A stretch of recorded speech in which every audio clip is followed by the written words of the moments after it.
protes menjadi ciri khas identitas atau menjadi sebutan yang masih berkembang sampai sekarang.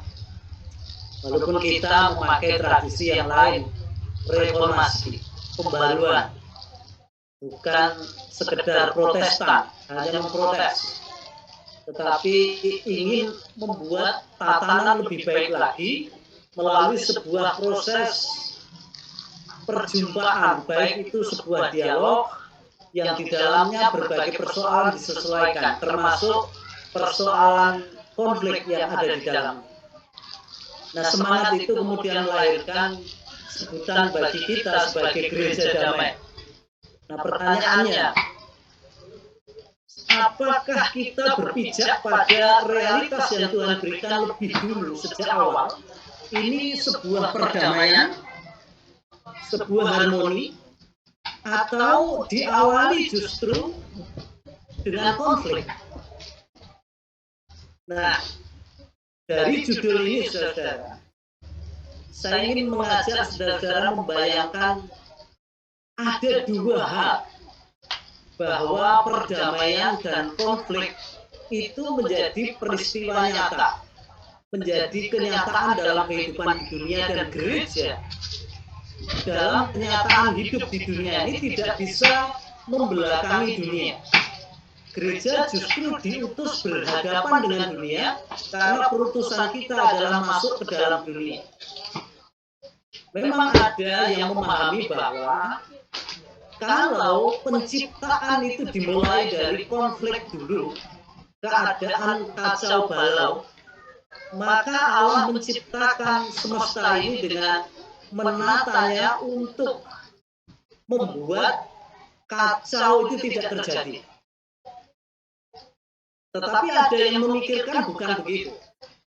Penciptaan dimulai dari kondisi harmoni, nah menjadi rusak karena manusia berdosa. Jadi dalam keberdosaan kita, dunia yang menjadi penuh dengan kekacauan karena dosa ini, kita dibayangkan mengidealkan sebuah perdamaian, ingin menuju seperti apa yang Tuhan ciptakan ulang-ulang. Nah, saya tidak ingin bergerak di dua sisi itu. Saya ingin mengajak saudara berpijak pada bahwa konflik dan perdamaian itu realitas yang kita hadapi, tetapi tugas kita sekarang ini adalah memandang konflik itu sebagai sebuah bagian dari perubahan-perubahan kehidupan yang membuat kita menjadi kreatif dan memiliki kemungkinan-kemungkinan untuk beradaptasi dengan situasi yang baru. Artinya konflik tidak selalu negatif, tetapi ketika terjadi konflik, energi dan perhatian kita cukup besar dan membutuhkan waktu yang lama untuk menata itu. Nah, saudara, mari kita lihat. Kita percaya bahwa Tuhan memberikan kepada kita kehidupan dalam damai sejahtera. Tuhan menciptakan supaya harmoni itu terjaga dan terpelihara. Nah, kalau kita bersama Tuhan sekarang, maka tugas kita adalah bersama Tuhan menata kehidupan ini, menjaganya supaya jangan sampai kacau. Nah, dalam hal ini konflik tidak dihindari, tetapi justru disikapi dengan kematangan sikap seperti teladan orang-orang percaya menyikapi konfliknya. Kalau kita melihat Tuhan Yesus, jelas pandangan saya berpijak pada keyakinan bahwa Yesus tidak memakai kekerasan. Tetapi sekaligus sikap tidak memakai kekerasan untuk mewujudkan tatanan hidup seperti yang Tuhan kehendaki atau Allah kehendaki itu menjadi dianggap tindakan penentangan. Dianggap itu satu sikap melawan para penguasa saat itu, para pemimpin Yahudi yang merasa dirongrong dengan sikap itu. Dan karena itu kita berusaha menyikapi konflik dengan tanpa kekerasan. Karena sesungguhnya hakikat konflik atau pengertiannya adalah hubungan antara dua pihak atau lebih individu atau kelompok yang memiliki atau merasa memiliki sasaran yang tidak sejalan.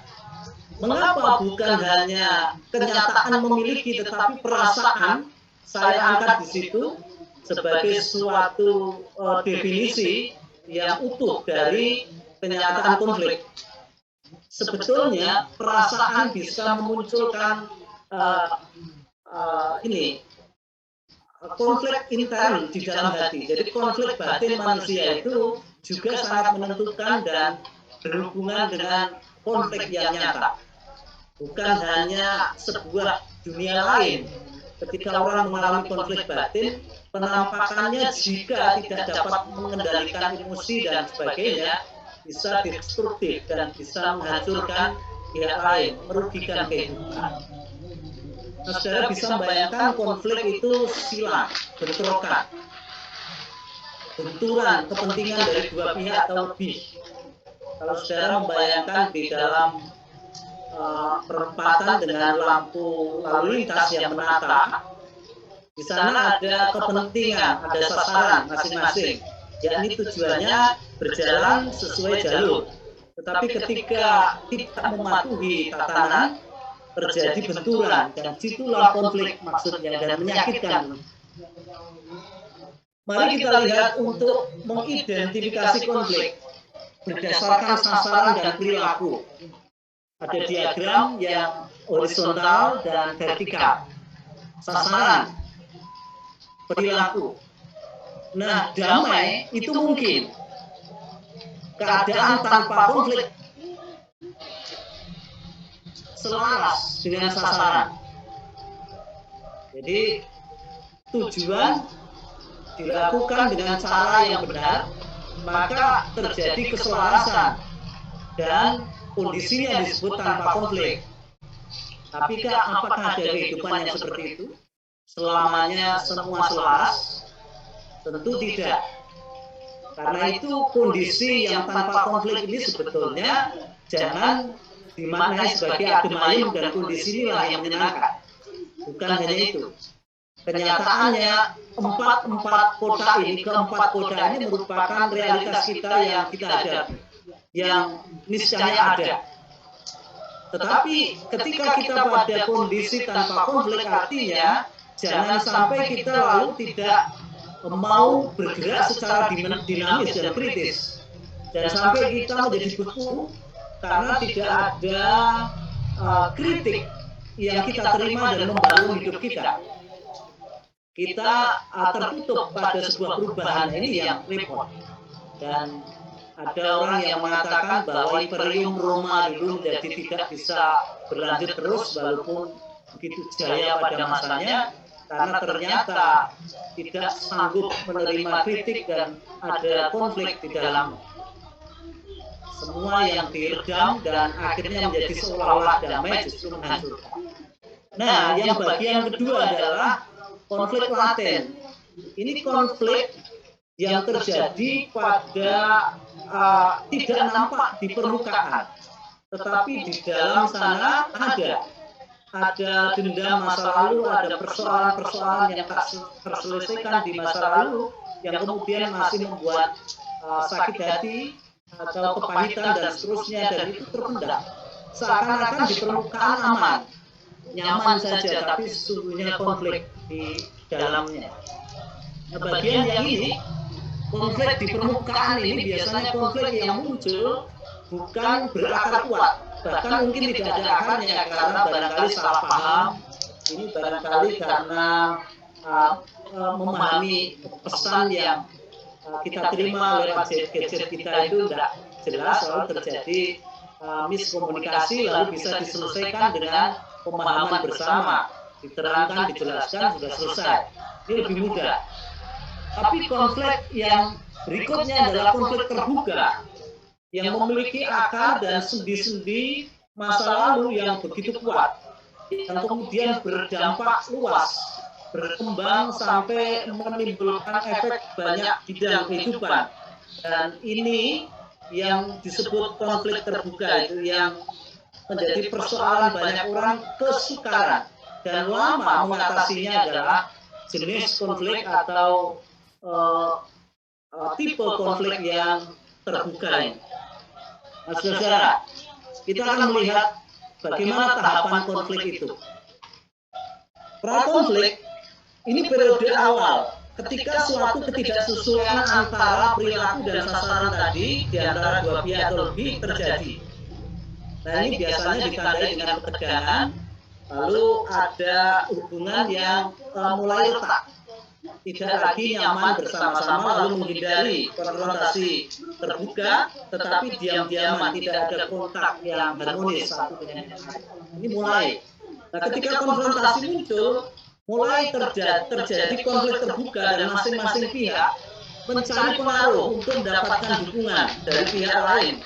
Bisa itu koalisinya atau sekutunya, yang membuat hubungan kedua pihak menjadi sungguh-sungguh memanas dan meruncing dan bisa mengarah kepada pengutupan, polarisasi antara pendukung masing-masing setiap pihak. Jadi ini kemudian sebetulnya dimulai dari dua orang karena mendapat pendukung, digerakkan oleh pengaruh, jadilah blok berhadapan-hadapan dan bisa menjadi benturan yang dahsyat sekali kalau tidak dikelola dengan baik. Kemudian terjadi krisis. Tahap ini merupakan puncak konflik. Ketegangan bahkan mungkin kekerasan sudah terjadi. Ini kekerasan yang disebabkan oleh pengelolaan konflik yang salah, menjadikan apa-apa yang keluar dari masing-masing pihak, pernyataan maupun sikapnya menyerang, menuduh, mendiskreditkan, menjatuhkan, dan seterusnya. Di konsepnya, masa krisis ini sudah menjadi perlawanan, dua pihak yang berlawanan dan saling meniadakan. Biasanya memang ketika krisis ini terjadi, menimbulkan pihak-pihak lain peduli. Tetapi sayangnya ketika hal itu terjadi justru situasinya sudah berbeda. Nah, kita juga melihat akibat dari konflik yang sudah terjadi sedemikian rupa itu adalah mengalahkan pihak lain. Kita tahu bahwa kedua belah mungkin setuju bernegosiasi gitu ya. Baik itu dengan bantuan orang lain atau tidak, punya niat itu.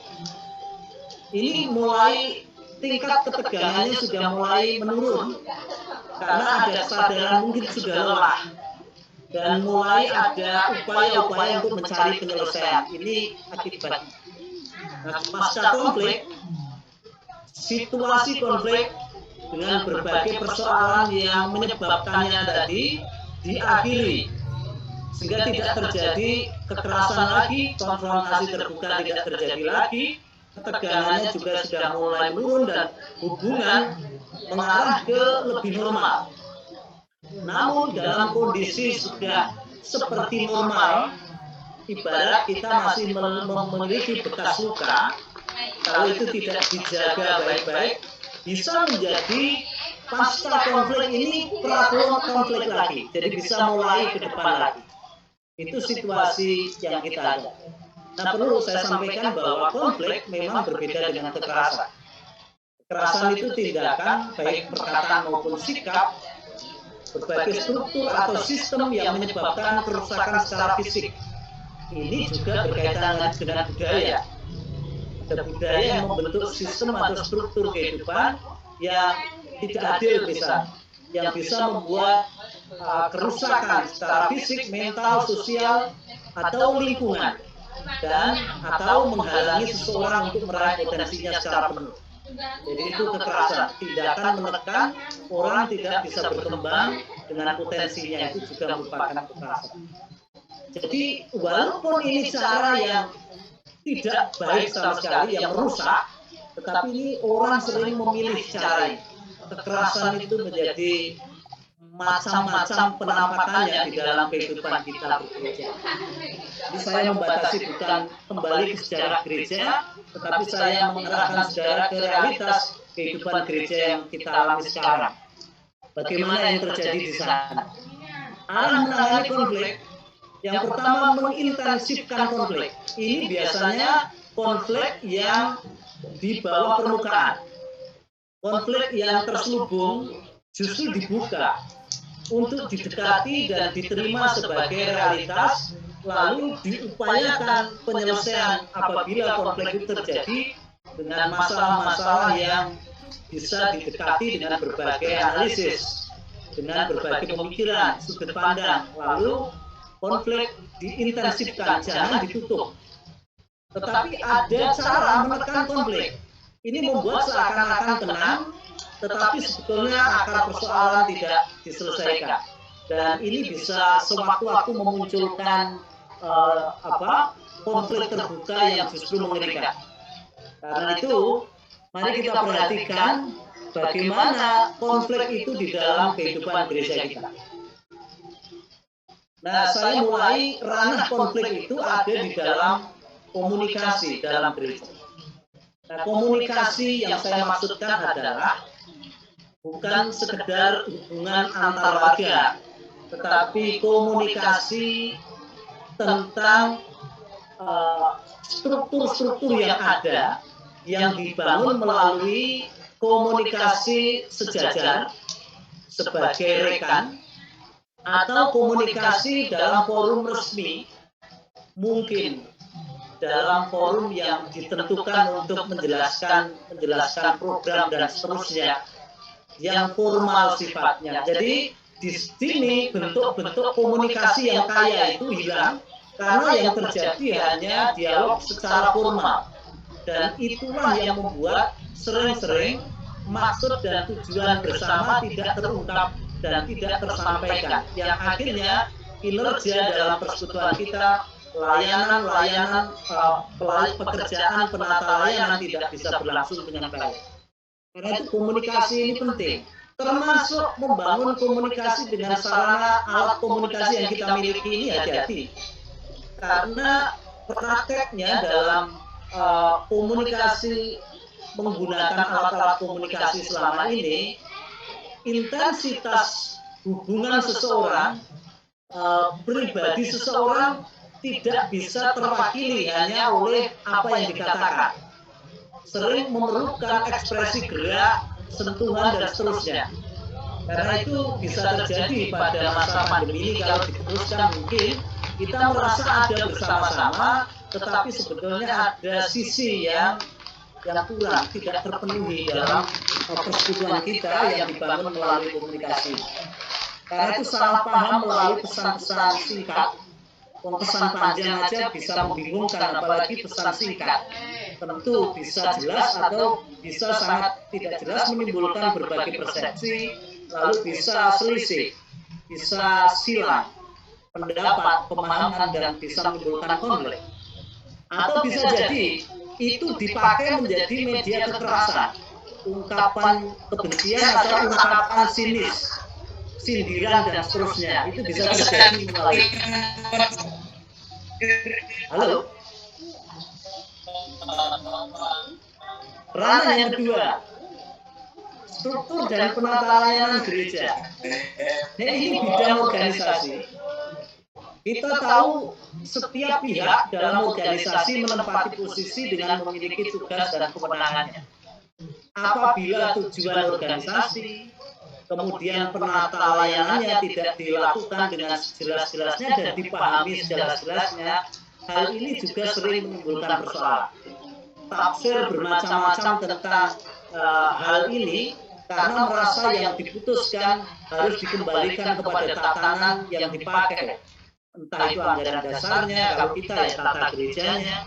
Nah, kalau itu tidak dalam pemahaman yang sama, yang mencapai sasaran sama, akan bisa menjadi konflik yang merusakkan persekutuan kita. Dan orang yang konflik seperti ini, saudara, memang memerlukan pihak-pihak untuk ambil bagian dalam membantu menyelesaikannya, karena perlu ada mekanisme yang dipakai sesuai dengan tatanan yang berlaku. Namun sering-sering sikap dan tanggung jawab seseorang belum tentu mampu menangkap mekanisme atau peraturan dan ketetapan yang dipergunakan untuk menata bersama itu. Sehingga jadinya konflik bisa terjadi. Masalah-masalah pribadi, Nah, ini ada sentimen, ada harga diri yang merasa tidak dihargai, tidak dihormati, ada kekecewaan, ada tuntutan anggota yang terlalu tinggi, ada perilaku yang muncul setelah menjadi dewasa akibat dari latar belakang keluarganya dulu, bentukan dari latar belakang keluarga dulu. Ada orang yang sedikit-sedikit ngambek, kemudian ketika ngambek didekati, tidak mau ngomong apa adanya, tetapi diam-diam menjatuhkan ngomong-ngomong yang buruk tentang orang lain dan seterusnya. Nah, juga sikap dan perilaku anti kritik ini yang biasanya membuat orang tidak bisa lagi menjadi terbuka dan memiliki hubungan yang harmonis, karena tahu bahwa orang itu tidak bisa diberi masukan, orang itu tidak bisa menerima kritik kita. Ketika kita mengkritik, diprasangkai menjadi semacam dianggap sebuah sikap kebencian dan seterusnya. Ada orang-orang yang seperti itu, masalah-masalah pribadi juga yang tidak kalah penting adalah pandangan teologi. Kita tahu memiliki latar belakang yang macam-macam, walaupun satu gereja lokal, berbagai latar belakang muncul di sana. Maksud saya tradisi teologi yang dibawa bermacam-macam.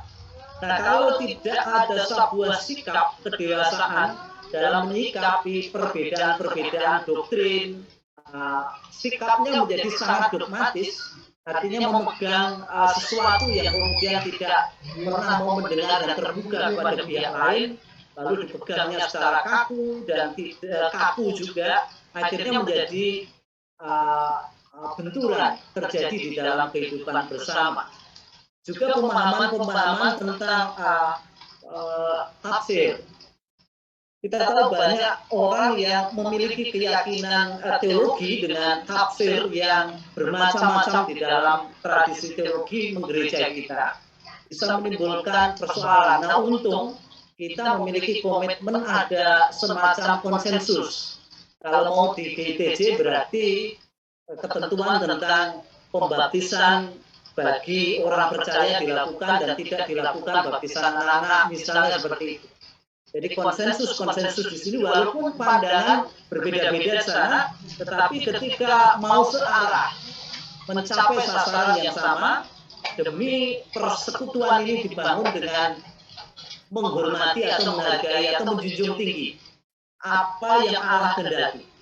Alkitabnya sama sebagai dasar, dan kita tahu bahwa perspektif kita berbeda-beda, tetapi mau dengan rendah hati belajar satu dengan yang lain, sehingga ketika terjadi konflik, benturan, perbedaan pandangan teologis tidak menjadi konfrontasi terbuka, tidak kemudian menjadi mengganggu persoalan-persoalan hidup bersama, tetapi malah mengayakan kita untuk berkembang semakin kaya akan apa yang Allah kehendaki.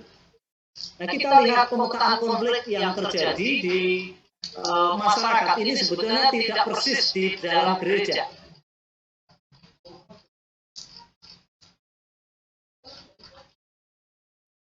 Nah, ini contoh gambaran.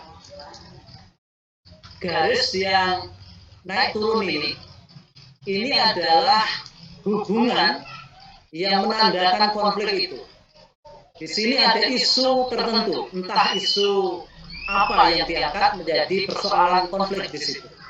Nah, ketika A dan B ini berkonflik, maka kecenderungan pihak A adalah mencari pengaruh, maka garis panah ini mencari dukungan pihak lain, D dan E.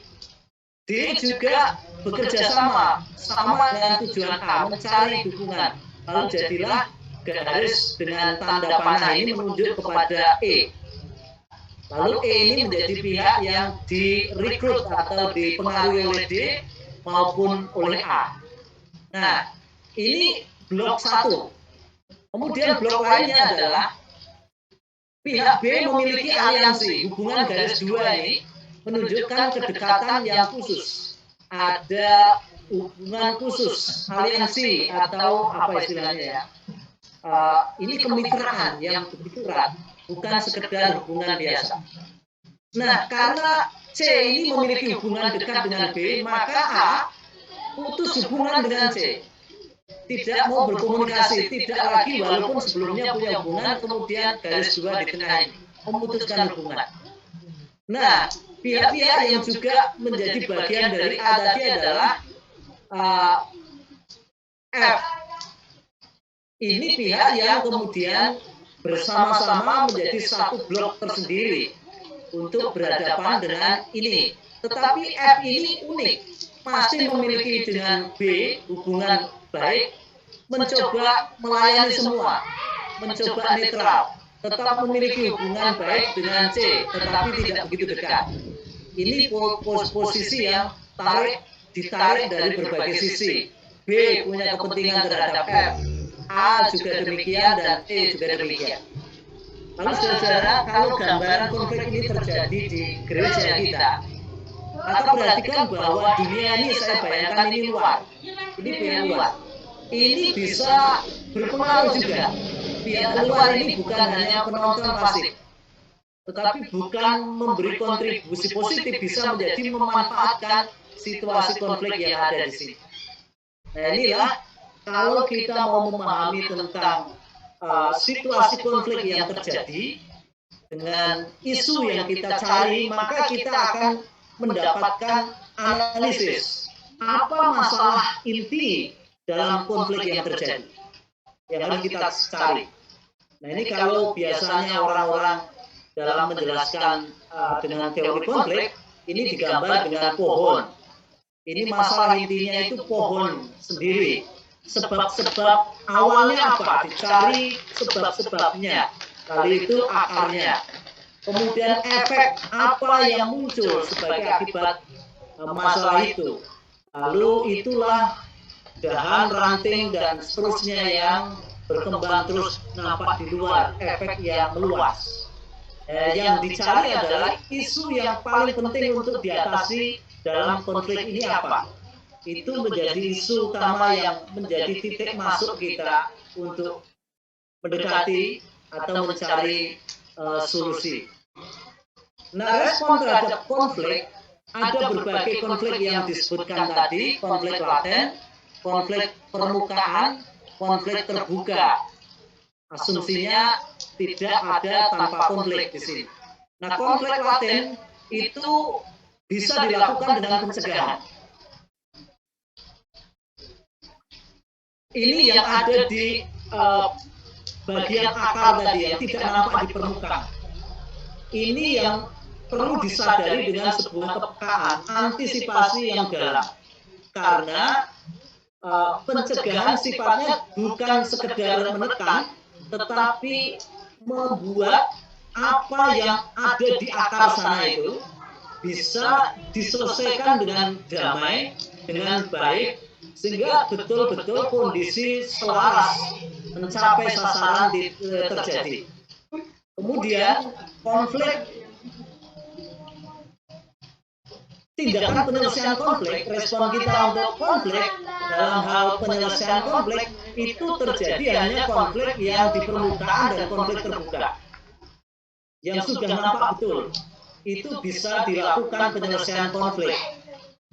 Nah kemudian pengelolaan konflik itu pada konflik yang ada di akar tadi, kemudian konflik di permukaan.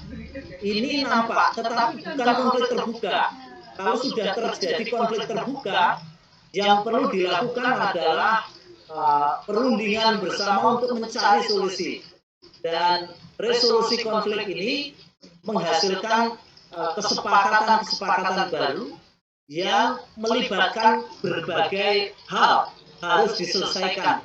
Karena konflik terbuka itu kita lihat tadi baik di akar, permukaan, dan sudah berefek kemana-mana. Ini proses yang tidak sebentar waktunya, cukup memakan waktu lama. Transformasi konflik, perubahan untuk menyentuh sampai ke berbagai aspek yang menjadikan konflik terjadi, demikian juga dampak-dampaknya bisa terselesaikan baik, dilakukan baik dalam konflik laten, konflik yang tidak nampak di muka tetapi sudah ada, itu bisa dilakukan melalui transformasi.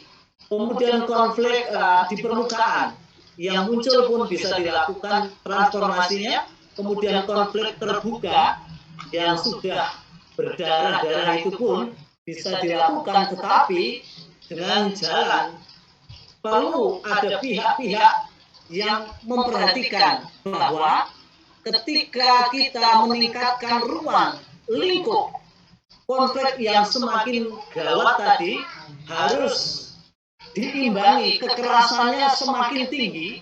Berarti ini kalau berjalan dalam waktu yang lama, bukan berarti berkurang. Pembiaran itu sikap yang paling tidak baik. Kepekaan dan kepedulian kita untuk segera bertindak, walaupun tindakan kita barangkali belum tepat, akan lebih baik untuk menyikapi atau merespon terhadap berbagai konflik yang ada.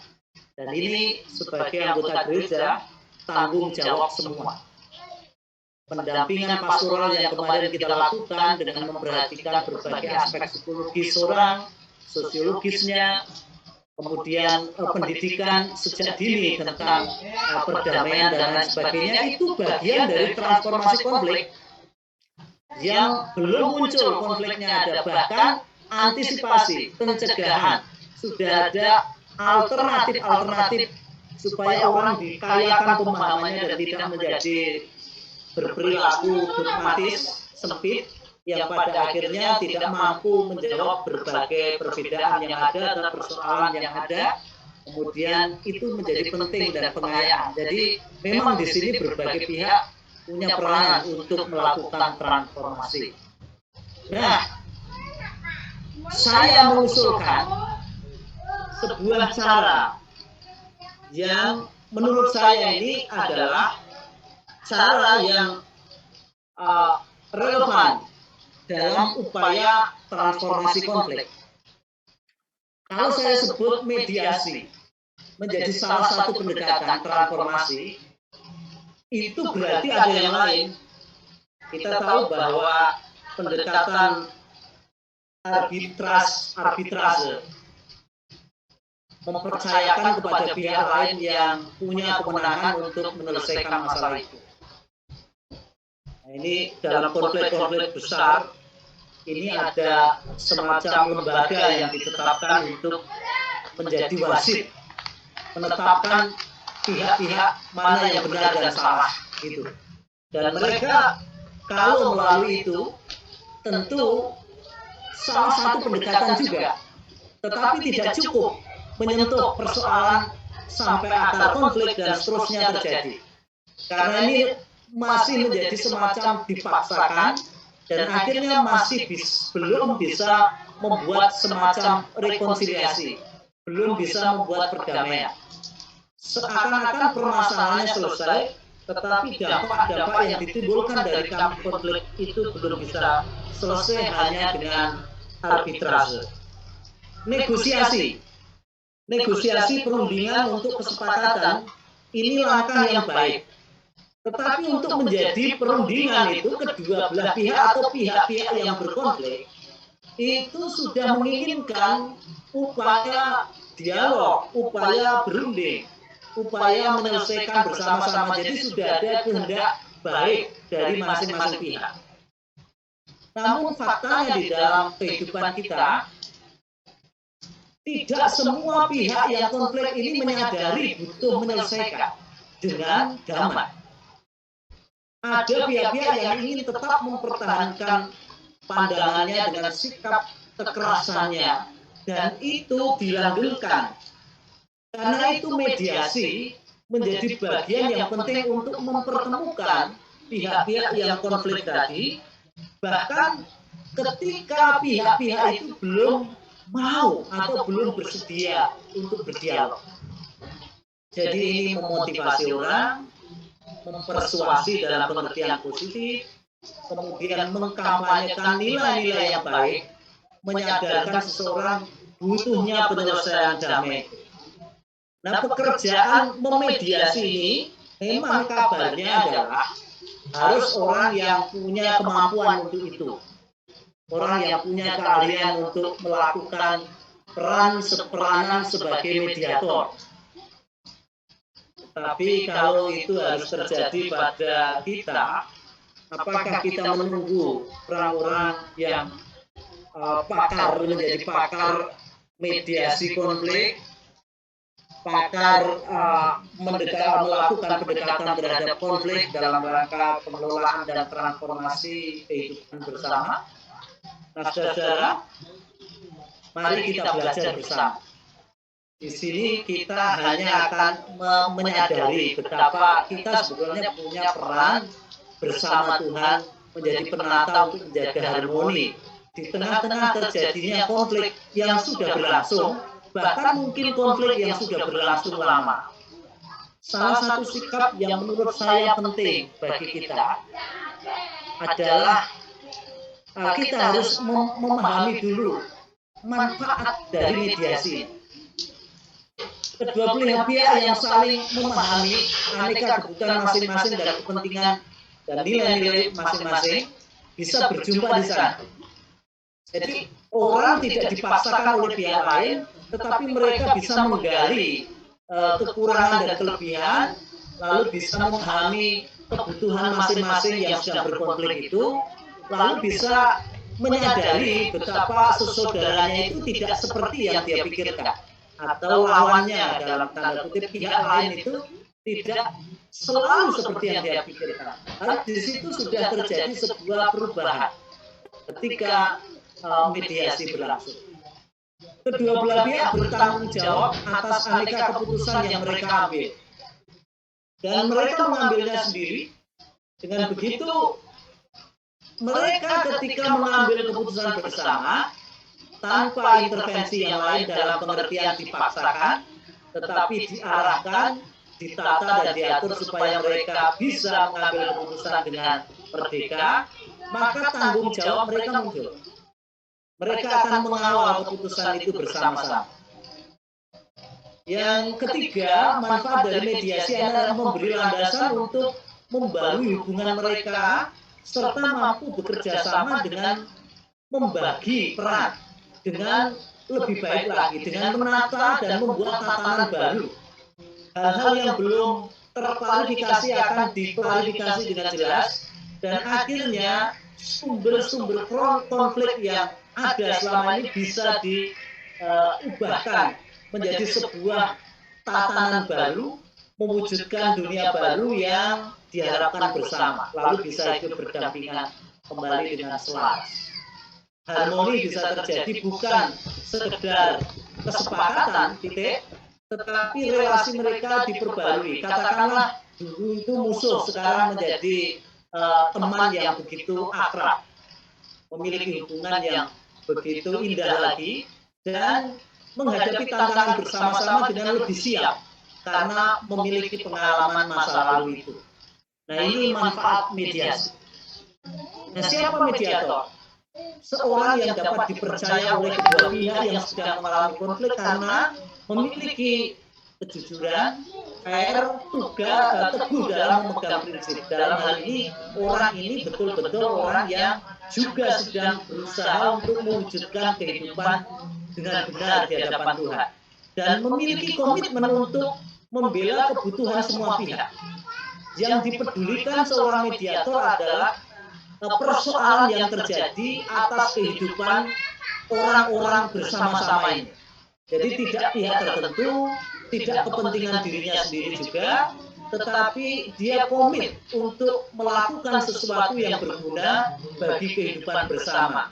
Karena itu keprihatinan atas konflik itu sendirilah yang mendorong dia, bukan orang bayaran, bukan orang yang digerakkan oleh kepentingan individu yang lain, tetapi sungguh-sungguh keprihatinan atas situasi yang terjadi. Nah, hal-hal yang perlu diperhatikan mediator tidak boleh membuat keputusan-keputusan sendiri atau mendiktekan hal yang harus mereka kerjakan. Tidak boleh berusaha menghimpun kekuasaan atas orang-orang yang didampinginya. Tidak memiliki jawaban bagi aneka persoalan yang dihadapi oleh orang-orang yang didampingi.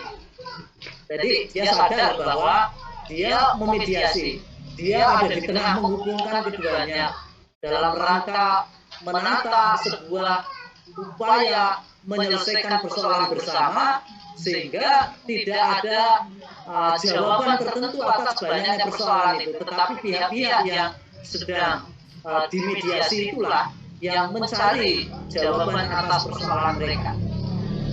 Tidak bertanggung jawab bila terjadi proses mediasi gagal.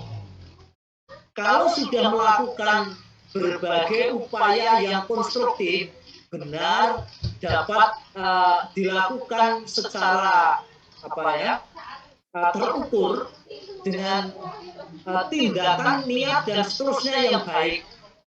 Seorang mediator ketika memediasi kedua belah pihak yang sedang konflik, lalu belum terjadi kesepakatan bersama-sama, itu bukan berarti tanggung jawab dipikul oleh mediator.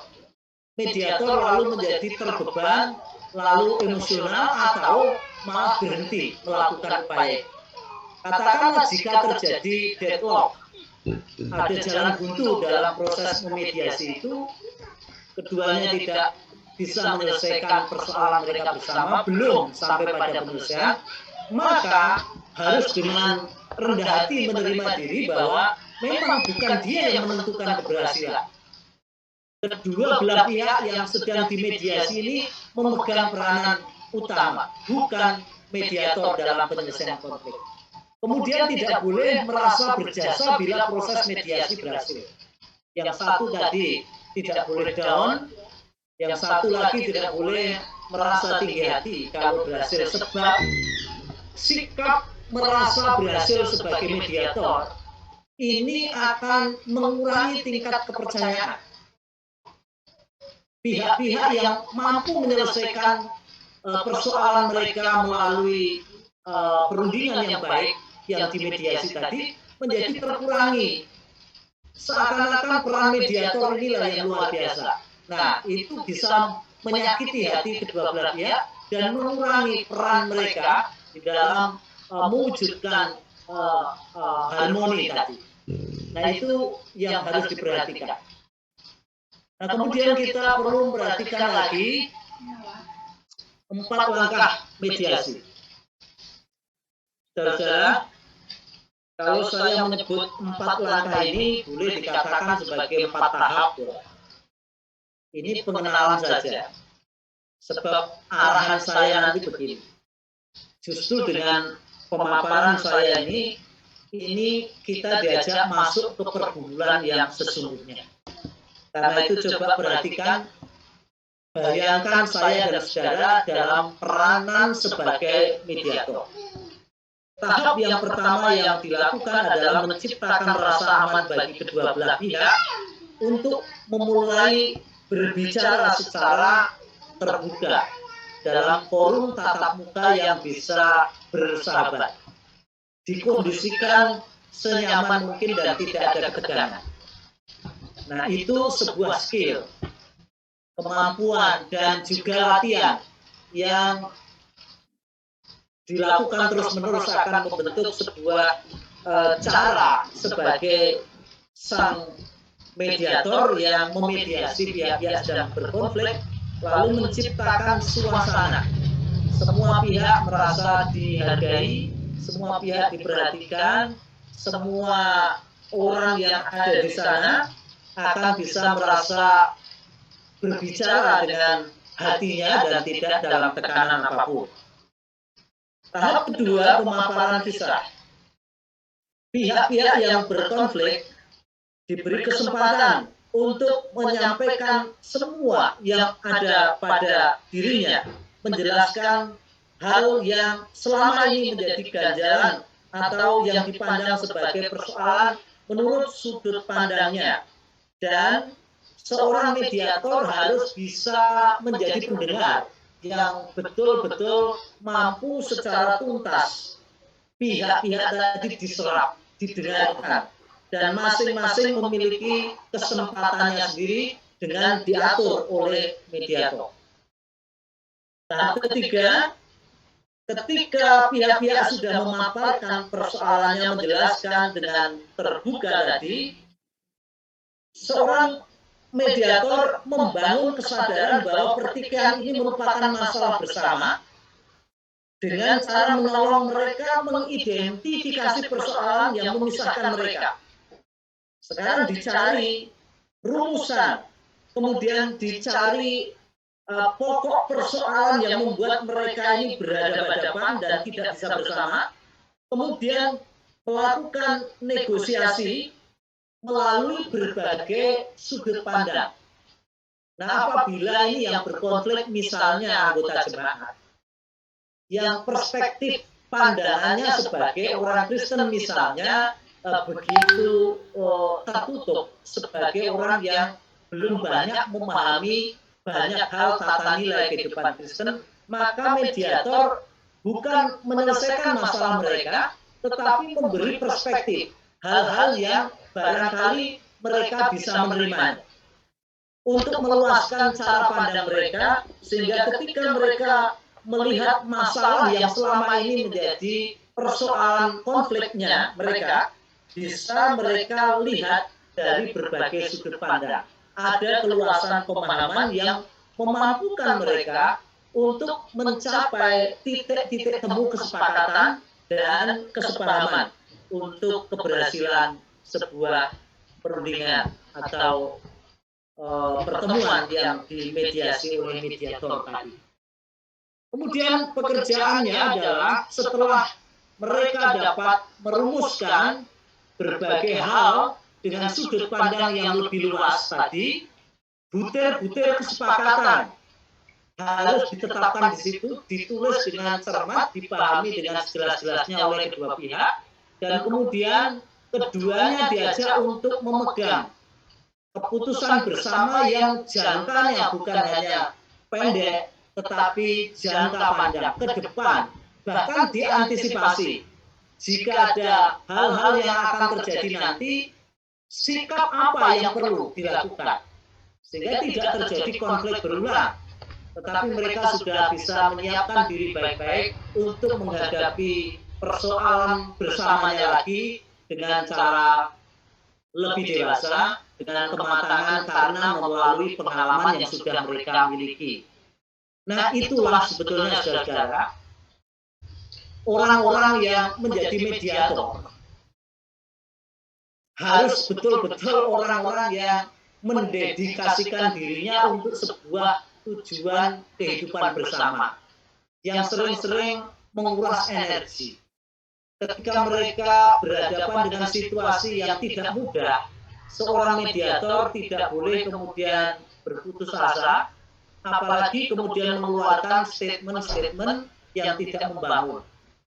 Saya ingat persis pernah sebuah konflik terjadi. Ini tingkat gerejawi, artinya bukan hanya dalam satu gereja lokal, tetapi bahkan dalam sebuah konflik yang terjadi di tingkat sinoda. Lalu ada orang-orang yang dipandang dapat memberi perspektif untuk terjadi pertemuan dan terselenggaranya upaya dialog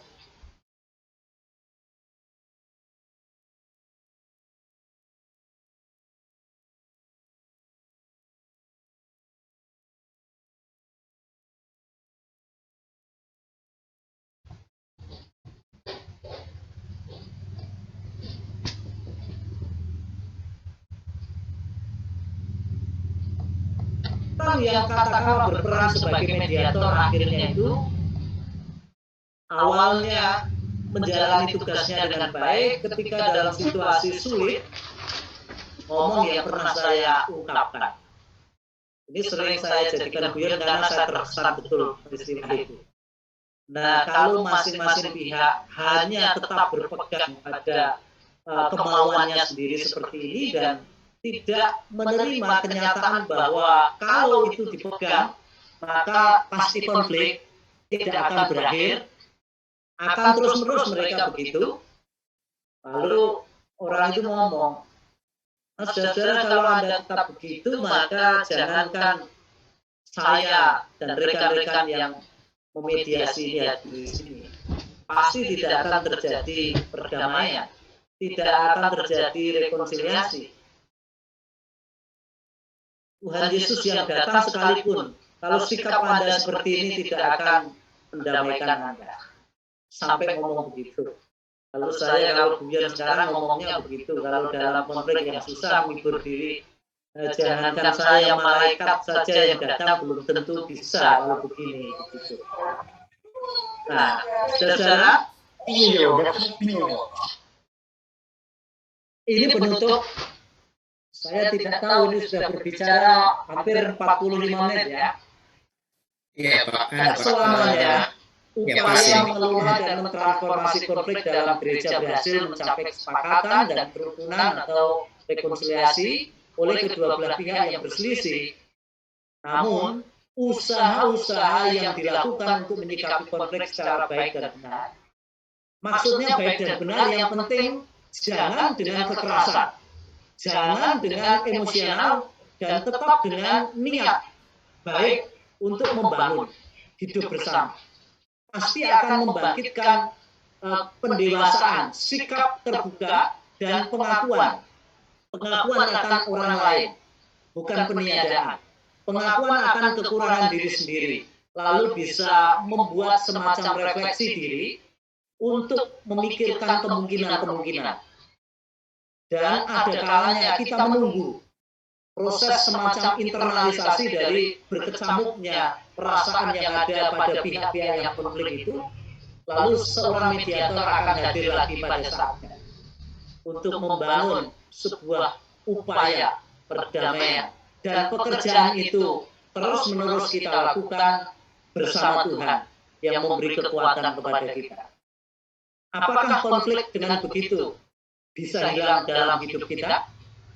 Konflik yang satu diselesaikan, yang lain akan muncul lagi, dan terus-menerus akan demikian, tetapi pekerjaan membawa damai, mengerjakan damai, itu yang dikerjakan Tuhan bersama kita. Karena sejak awal, konflik ada, tetapi bukan kita bertujuan untuk konflik. Tujuan kita adalah hidup yang harmoni, selaras antara apa yang Allah kehendaki dan apa yang terjadi atas kita. Dan untuk itu perlu ketegangan, perlu kritik, perlu perubahan, perlu kenyataan memerlukan orang lain dalam perbedaan dan seterusnya.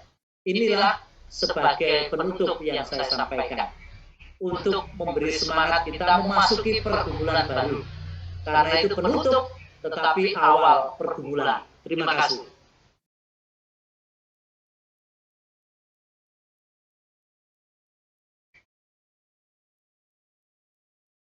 Iya, terima kasih Pak Heri untuk pemaparan materinya, mulai dari awal apa itu konflik sampai dengan tadi 4 langkah di dalam kita mediasi.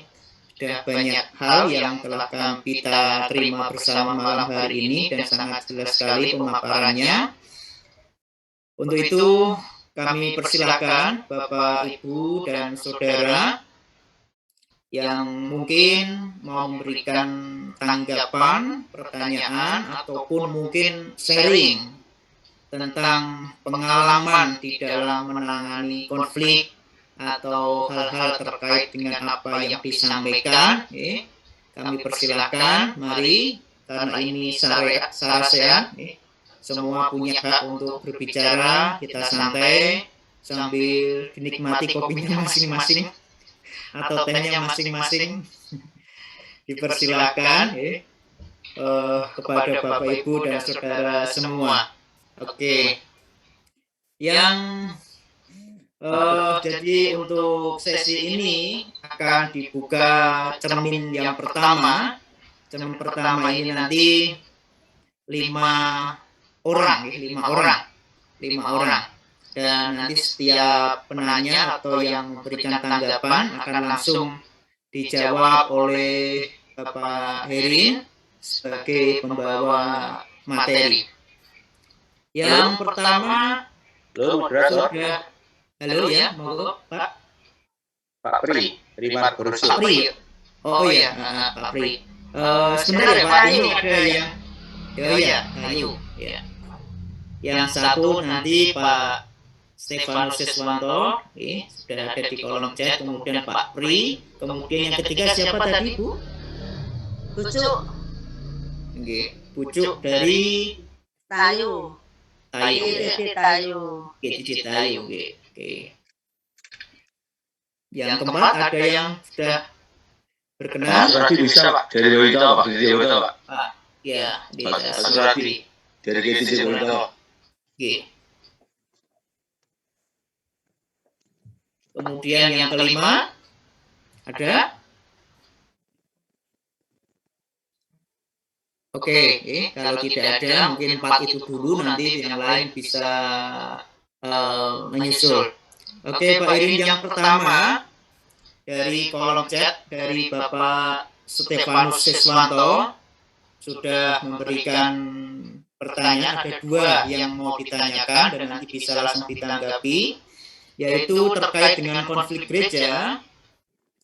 Mengapa konflik yang terjadi di kalangan orang tua itu lebih sulit didamaikan daripada anak-anak?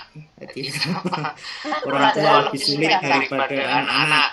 Pertanyaan yang pertanyaan yang bagus sekali. Dan pertanyaan selanjutnya dari Pak Siswanto masih, beberapa gereja pecah karena konflik.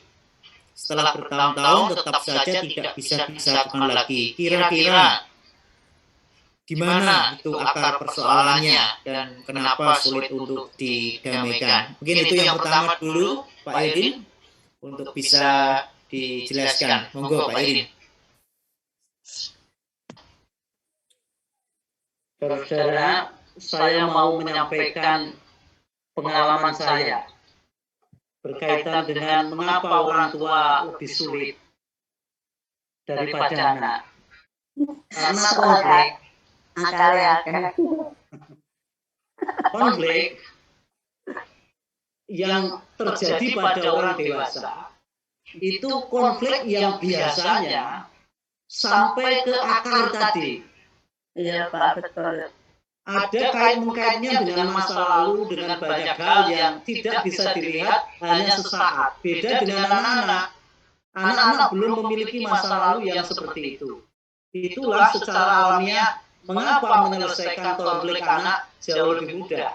Karena biasanya anak juga tidak dengan kesadarannya sendiri, tetapi pihak lain yang menyatukan. Lalu anak karena keterbatasannya mempercayakan pihak lain tadi dapat melakukan yang benar. Karena itu ketika anak-anak konflik didamaikan orang tuanya, dengan power orang tuanya, dengan pengaruh orang tuanya, anak-anak bisa menerima. Karena memang demikianlah alamiahnya. Tapi orang dewasa, orang lain, kalau tidak sesuai kepentingannya, bisa menjadi lawan justru gitu. Jadi orang lain ketika tidak selaras dengan sasaran dirinya, itu menjadi lawan. Dan anak-anak belum sampai memikirkan sejauh itu. Karena itu intensitas konflik anak dengan orang dewasa tentu berbeda, dan cara penyelesaian anak lebih mudah karena bisa diintervensi daripada orang tua. Itu yang terjadi. Tetapi saya percaya orang-orang tua yang mau belajar seperti anak-anak biasanya lebih mudah. Artinya apa? Ya belajar mengampuni, belajar mau patuh pada Bapa di surga, lalu bisa memiliki hati yang lembut, lalu sama dengan anak-anak kecil itu. Itu pengalaman saya. Banyak orang tua yang kemudian bisa berdamai dengan indahnya lagi seperti anak-anak itu banyak. Kalau tidak percaya, tanyalah suami istri. Orang-orang dewasa suami istri itu konflik. Begitu konflik rame, bisa berubah menjadi lebih intim, lebih erat lagi, lalu anak baru lahir. Anaknya baru lahir. Bisa jadi seperti itu. Ini guyonnya gitu ya. Nah, tetapi tentang gereja ini yang menjadi persoalan serius. Mengapa banyak gereja konflik dan tidak terjadi rekonsiliasi yang utuh? Apakah pekerjaan memberdayakan jemaat melalui pengelolaan konflik dan transformasi ini belum dilakukan atas mereka? Atau apa yang terjadi? Saudara, saya menjadi pengurus Badan Kerjasama Gereja BKG di Kudus BKG itu tahun 2000 sampai 2012. Jadi dulu periodenya itu tidak jelas. Pokoknya seusia orang itu masih bersedia. Jadi mulai tahun 2000 sampai 2012. Nah sekarang dipercaya lagi ketika BKG menjadi Bamak, diminta sampai 2 periode lagi. Jadi waktu itu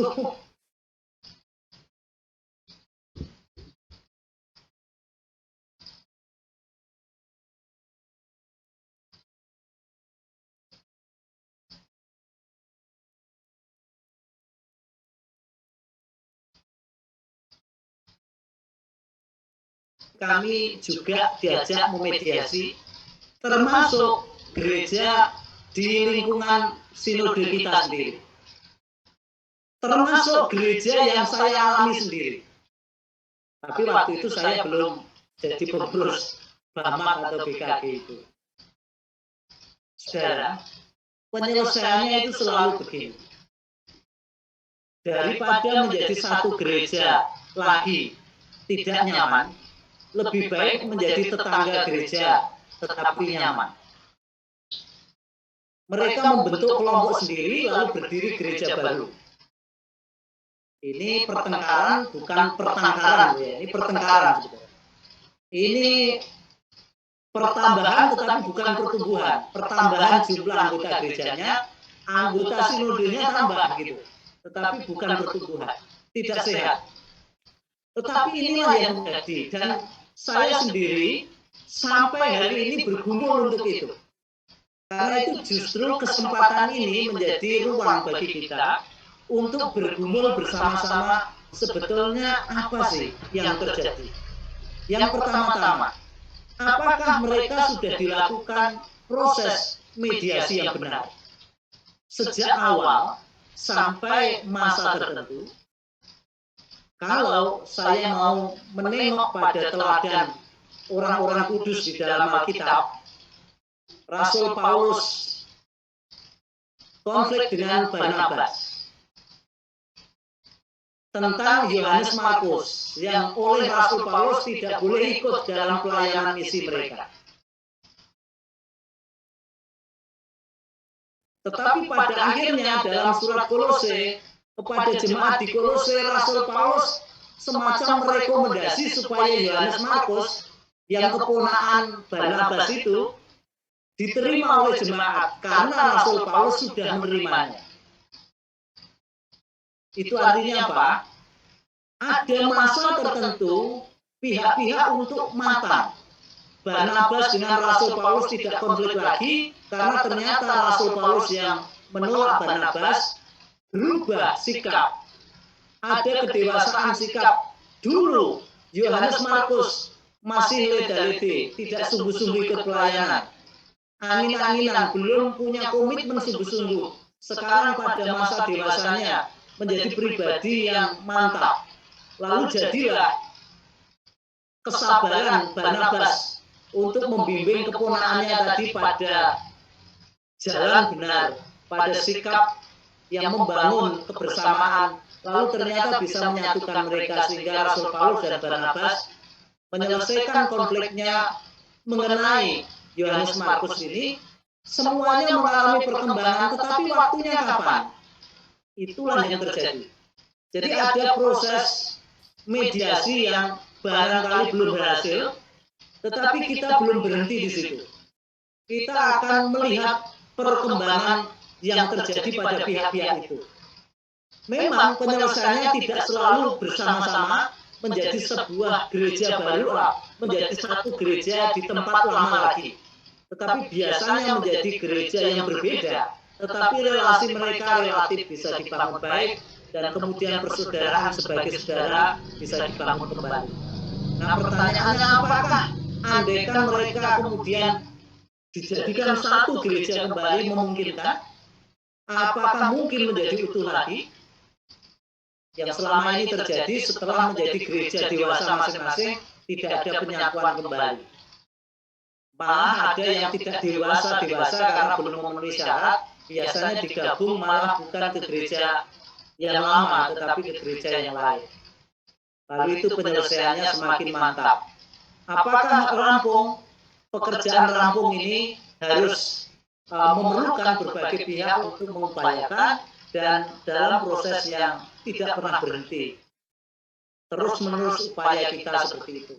Nah, kira-kira gambaran kesulitan-kesulitan gereja pecah yang tidak bisa satu kembali itu aspeknya bukan hanya di dalam intern gereja itu, tetapi juga ada kekuatan lain dan sistem yang ikut menentukan untuk kebersatuan mereka kembali, atau mereka bisa rukun kembali tetapi tetap terpisah sebagai bukan satu gereja lagi.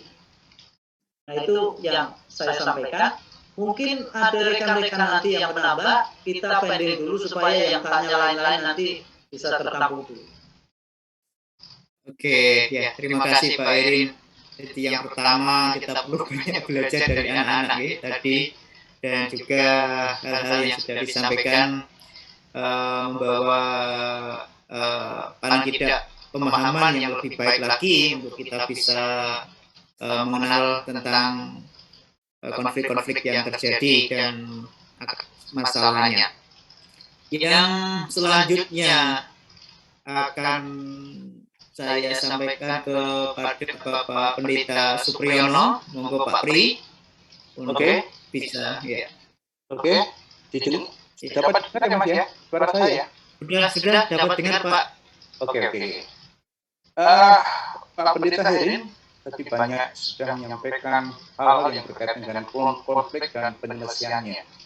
Itu sebuah teori yang luar biasa tadi dengan berbagai macam pernyataan tentang sampai kepada penyelesaian. Itu teori. Biasanya sebuah teori itu kalau diperhadapkan di kondisi lapangan itu agak susah ya Pak, agak susah begitu. Nah, saya mau bertanya tentang penyelesaian konflik.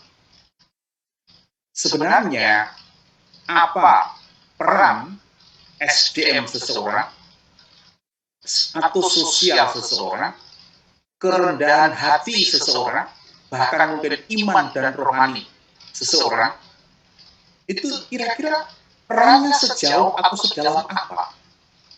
Sebab saya mengambil contoh beberapa waktu yang lalu sinode kita itu kan terjadi konflik, dan itu cukup luar biasa ketika itu konflik di tengah-tengah sinode. Itu contoh. Lalu yang kedua, tapi puji Tuhan sudah terselesaikan. Lalu yang kedua, contoh yang sampai hari ini menurut saya masih belum terselesaikan. Misalnya rumah sakit Tayu ini masih banyak persoalan yang perlu diselesaikan. Maka pertanyaan saya tadi, sebenarnya apa sih peran, sejauh apa, sedalam apa peran SDM seseorang, status sosial seseorang, kerendahan hati seseorang, bahkan iman atau rohani seseorang untuk menyelesaikan konflik. Begitu saja, terima kasih. Tuhan memberkati. Ya, terima kasih Pak Pri terkait dengan hal itu. Bapak Ibu dan saudara yang terkasih, mohon maaf, jadi karena waktu yang mungkin tidak nanti bisa lebih lama lagi, jadi nanti saya akan tulis untuk Pak Irin, nanti akan mencatat untuk pertanyaan-pertanyaan yang disampaikan. Yang satu tadi dari Pak Pri, kemudian nanti akan di list dulu untuk pertanyaannya, dan nanti akan ditanggapi oleh Pak Irin. Yang selanjutnya, mohon maaf tidak bisa dijawab langsung. Yang selanjutnya untuk bujuk dari Tayu, dipersilakan, monggo Bu.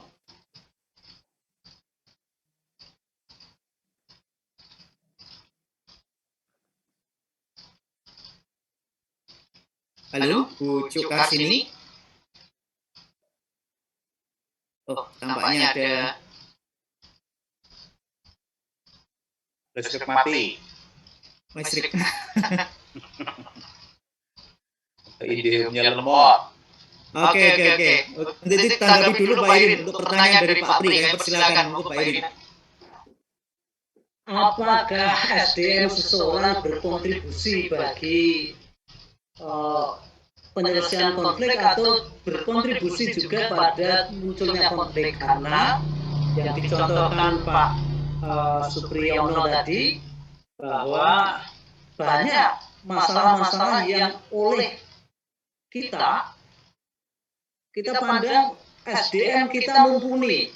SDM kita dengan pengalaman barangkali banyak orang yang mumpuni dalam hal kelengkapan SDM-nya, baik pendidikan, baik status sosialnya, jaringannya, kemampuan untuk membangun relasi dan seterusnya. Tapi kok konflik masih ada. Kematangan seseorang itu meliputi baik masalah-masalah sosial, dan ini tidak selalu berkorelasi dengan pendidikan seseorang. Moral, mental, dan seterusnya. Karena itu sikap kematangan Kristiani seseorang, kematangan sebagai orang Kristen seseorang, tidak bisa diukur dari status SDM-nya yang disebutkan tadi. Tetapi sesungguhnya bukan berarti dibalik. Orang yang semakin bodoh, lalu semakin gampang, semakin tidak berpendidikan tinggi, semakin aman dari konflik juga tidak seperti itu. Hanya eskalasi konflik ketika orang-orang berstatus sosial atau memiliki SDM yang tinggi tadi, itu kerumitannya lebih tinggi. Dan pihak-pihak yang harus turut ambil bagian dalam menyelesaikan konflik-konflik mereka pun harus dalam upaya yang lebih sungguh-sungguh lagi. Nah, yang saya pertanyakan sekarang, apakah kita sekarang ini ketika menghadapi kenyataan konflik, berarti kematangan sebagai orang Kristen kita belum sungguh-sungguh terjadi?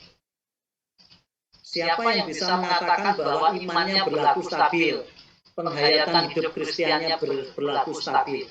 Saya melihat realitas yang kita alami itu sebagai sebuah dinamika kehidupan bersama gereja yang justru hidup.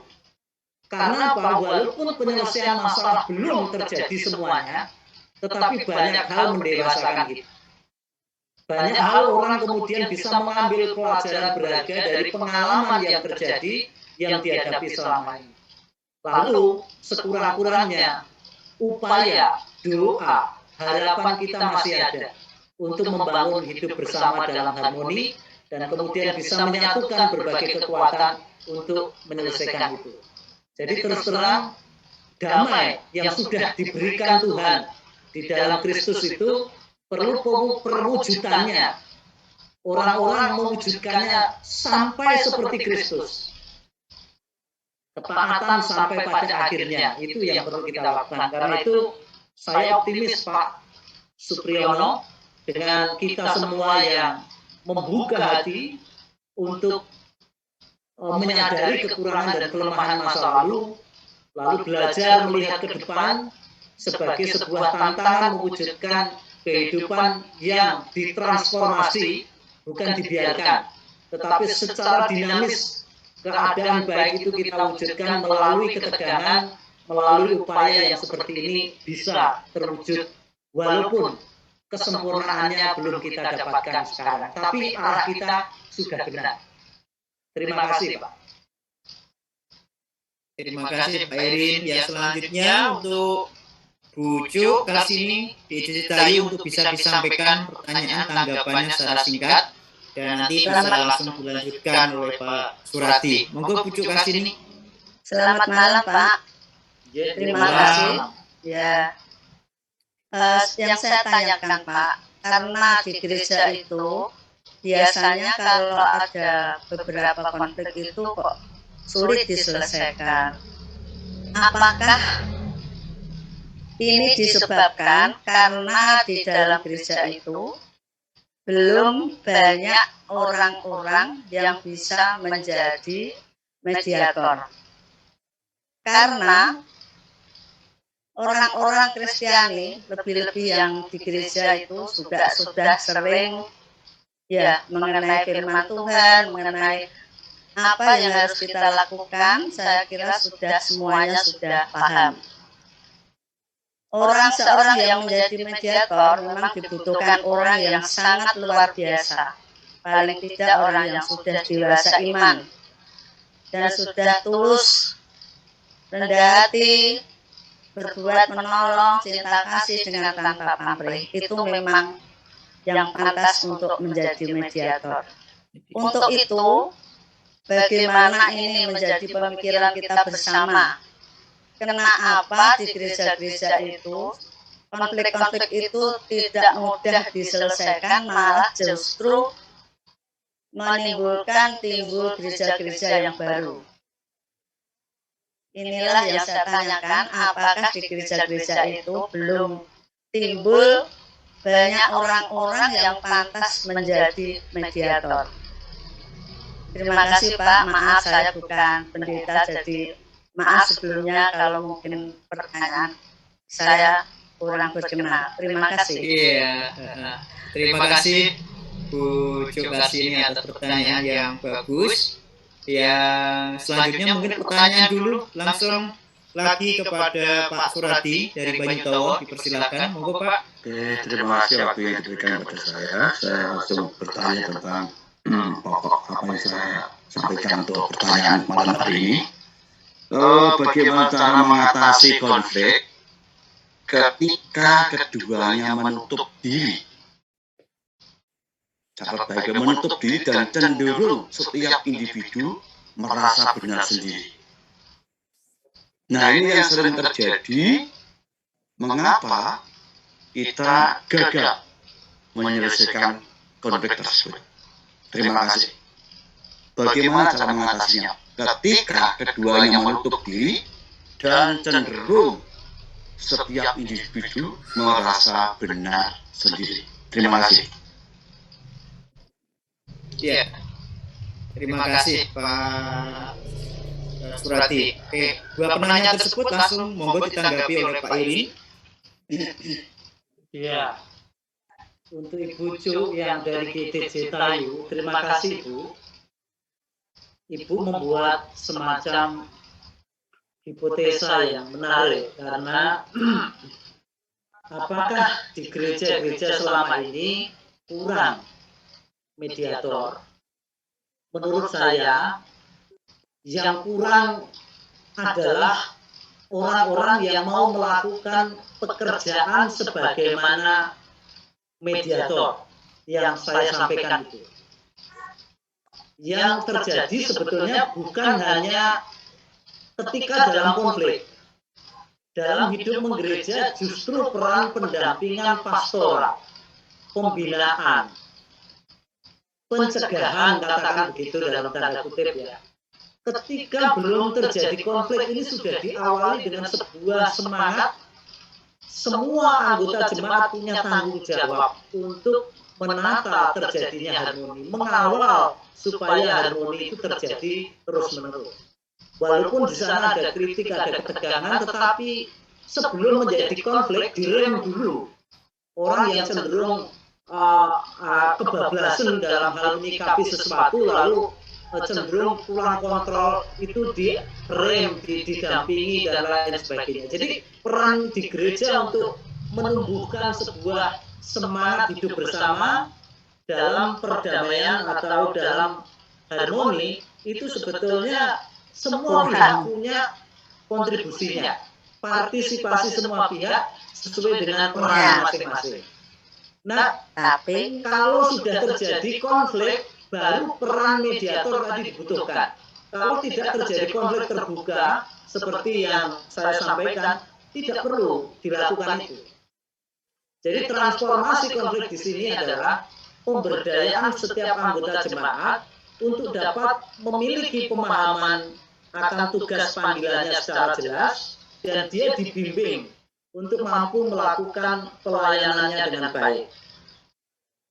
Untuk memberi peranan bagaimana dia bertanggung jawab atas hidup bersama dengan baik, dengan begitu kontribusinya kontribusi yang konstruktif. Bahkan mampu meluruskan ketika ada yang kurang konstruktif.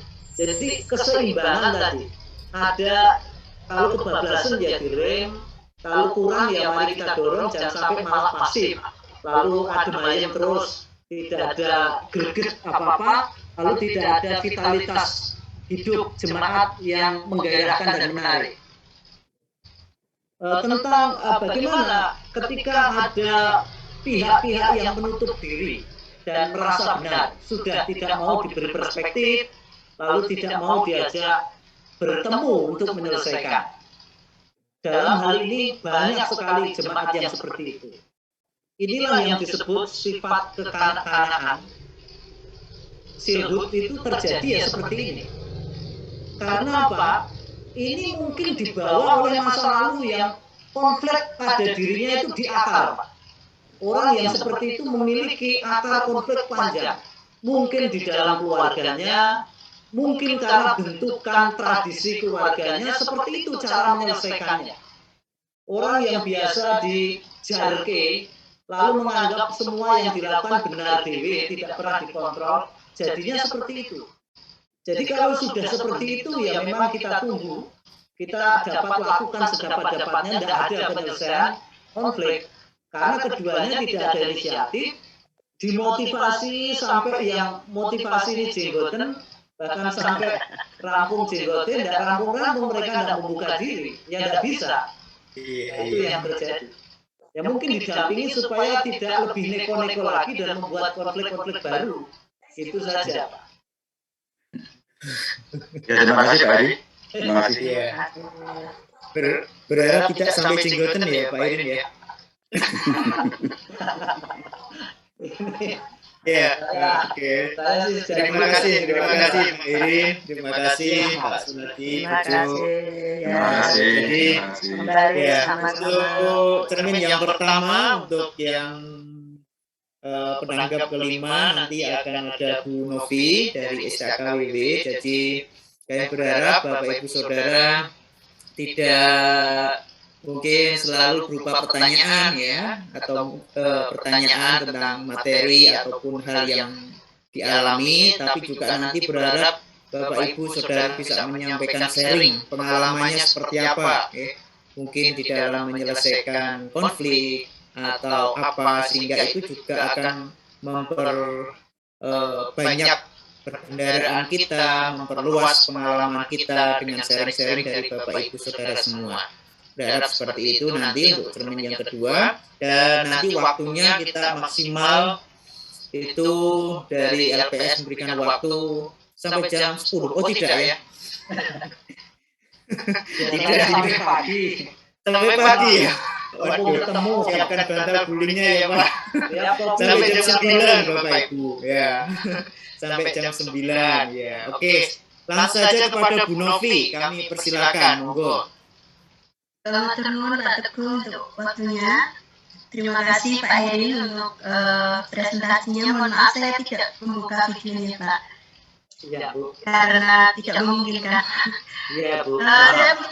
Saya ternyata masih punya pertanyaan Pak Teguh. Jadi tidak apa-apa ya. Nah, baik. Iya nggak apa-apa. Saya punya 3 pertanyaan Pak Irin. Pertanyaan yang pertama, Pak Irin tadi menyampaikan bahwa ada beberapa penyebab konflik. Salah satunya adalah perbedaan pandangan teologis. Dan dalam, ya memang setiap orang punya pandangan teologis yang berbeda ya, berdasarkan latar belakang mereka masing-masing.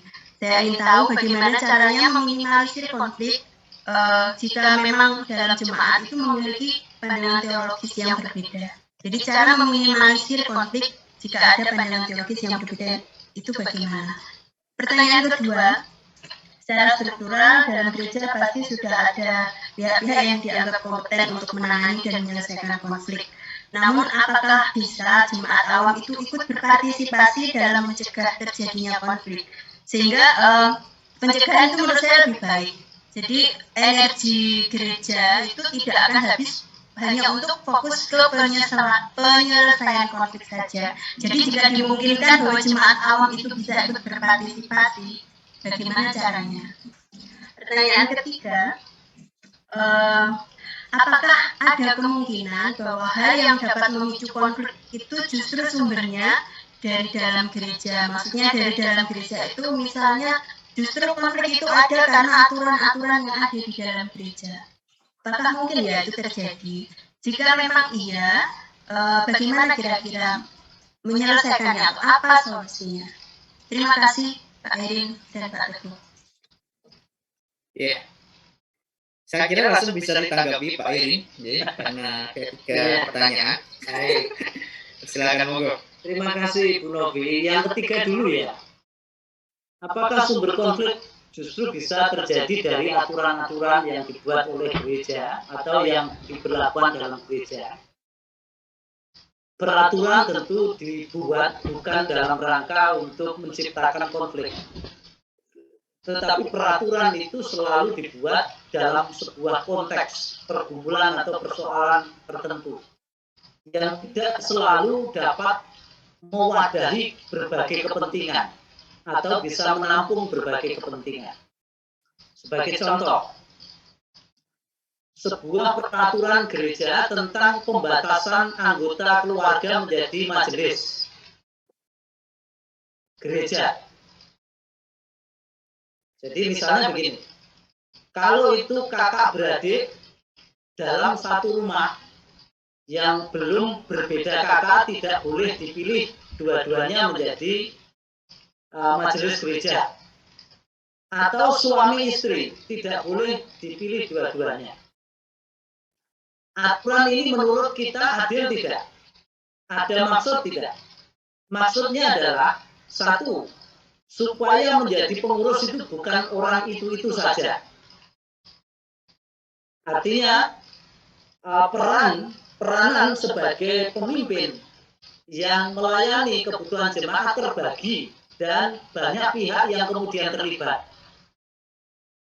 Tetapi ada konteks yang berbeda kalau peraturan itu dikenakan untuk secara sinodal misalnya, maka ada persoalan. Ada gereja yang tokoh-tokoh yang dipandang mampu untuk memegang peranan kepemimpinan selaku majelis gereja itu orang-orang tertentu itu, sehingga dimungkinkan suami dan istri menjadi itu. Nah, bagaimana aturan tadi supaya tidak jadi konflik? Kalau itu dipegang sebagai aturan mati, ya maka konflik. Kalau ada situasi seperti itu, konfliknya aturan itu dengan situasi jemaat. Karena itu aturan itu selalu bukan mengikat orang, kemudian mengkondisikan orang untuk menjadi kerdil, tetapi justru aturan dibuat untuk mengatur orang tidak semena-mena terhadap kehidupan bersama. Jadi biasanya begitu, aturan memang tidak bisa melayani semua, tetapi harus diterima sebagai niat aturan itu sendiri, pada prinsipnya baik untuk menata kehidupan bersama. Lain kalau aturannya dibalik, aturan ini tidak cocok karena itu saya usulkan harus siapa saja satu anggota keluarga, satu kakak boleh menjadi majelis semua. Nah, ternyata motif di dalam tuntutan itu tadi adalah ingin melanggengkan dominasi dan pengaruhnya di dalam jemaat itu. Nah, itu kan lain lagi. Jadi aturan bukan sumber konflik, tetapi menyikapi aturan dalam gereja itu yang lebih penting. Karena tidak semua aturan bisa mewadahi seluruh kepentingan. Jadi ada tetap konsensus bersama, sebuah aturan bisa diberlakukan sepenuhnya, bisa diubah, bisa ditolak, dan sebagainya. Saya membayangkan para pendeta, kalau aturan penggajian pendeta, ini yang bukan pendeta, silakan merenungkan. Kalau pendeta itu menuntut sesuai dengan aturan, itu hak saya dan lain sebagainya, mungkin situasinya banyak konflik terjadi. Ada konflik itu begini, bukan berarti pendeta itu salah menuntut haknya, tetapi orang yang merasa tidak sejalan dengan sikap pendeta itu lain kalau majelisnya yang mengusulkan. Harus ketetapan sinode tentang salaris pendeta dilakukan sesuai apa adanya. Makanya sinode selalu sulit dalam hal membuat ini. Keputusan yang dipakai adalah apapun bentuknya rumusan diakhiri dengan sesuai dengan kemampuan gereja setempat masing-masing. Nah, akhirnya semua beres di situ, gitu kan? Itu aturan yang selama ini, itu aturan fleksibel, tapi sebetulnya kalau itu terus-menerus diberlakukan, nanti sampai kapan ada perubahan, mungkin tidak berubah. Gitu.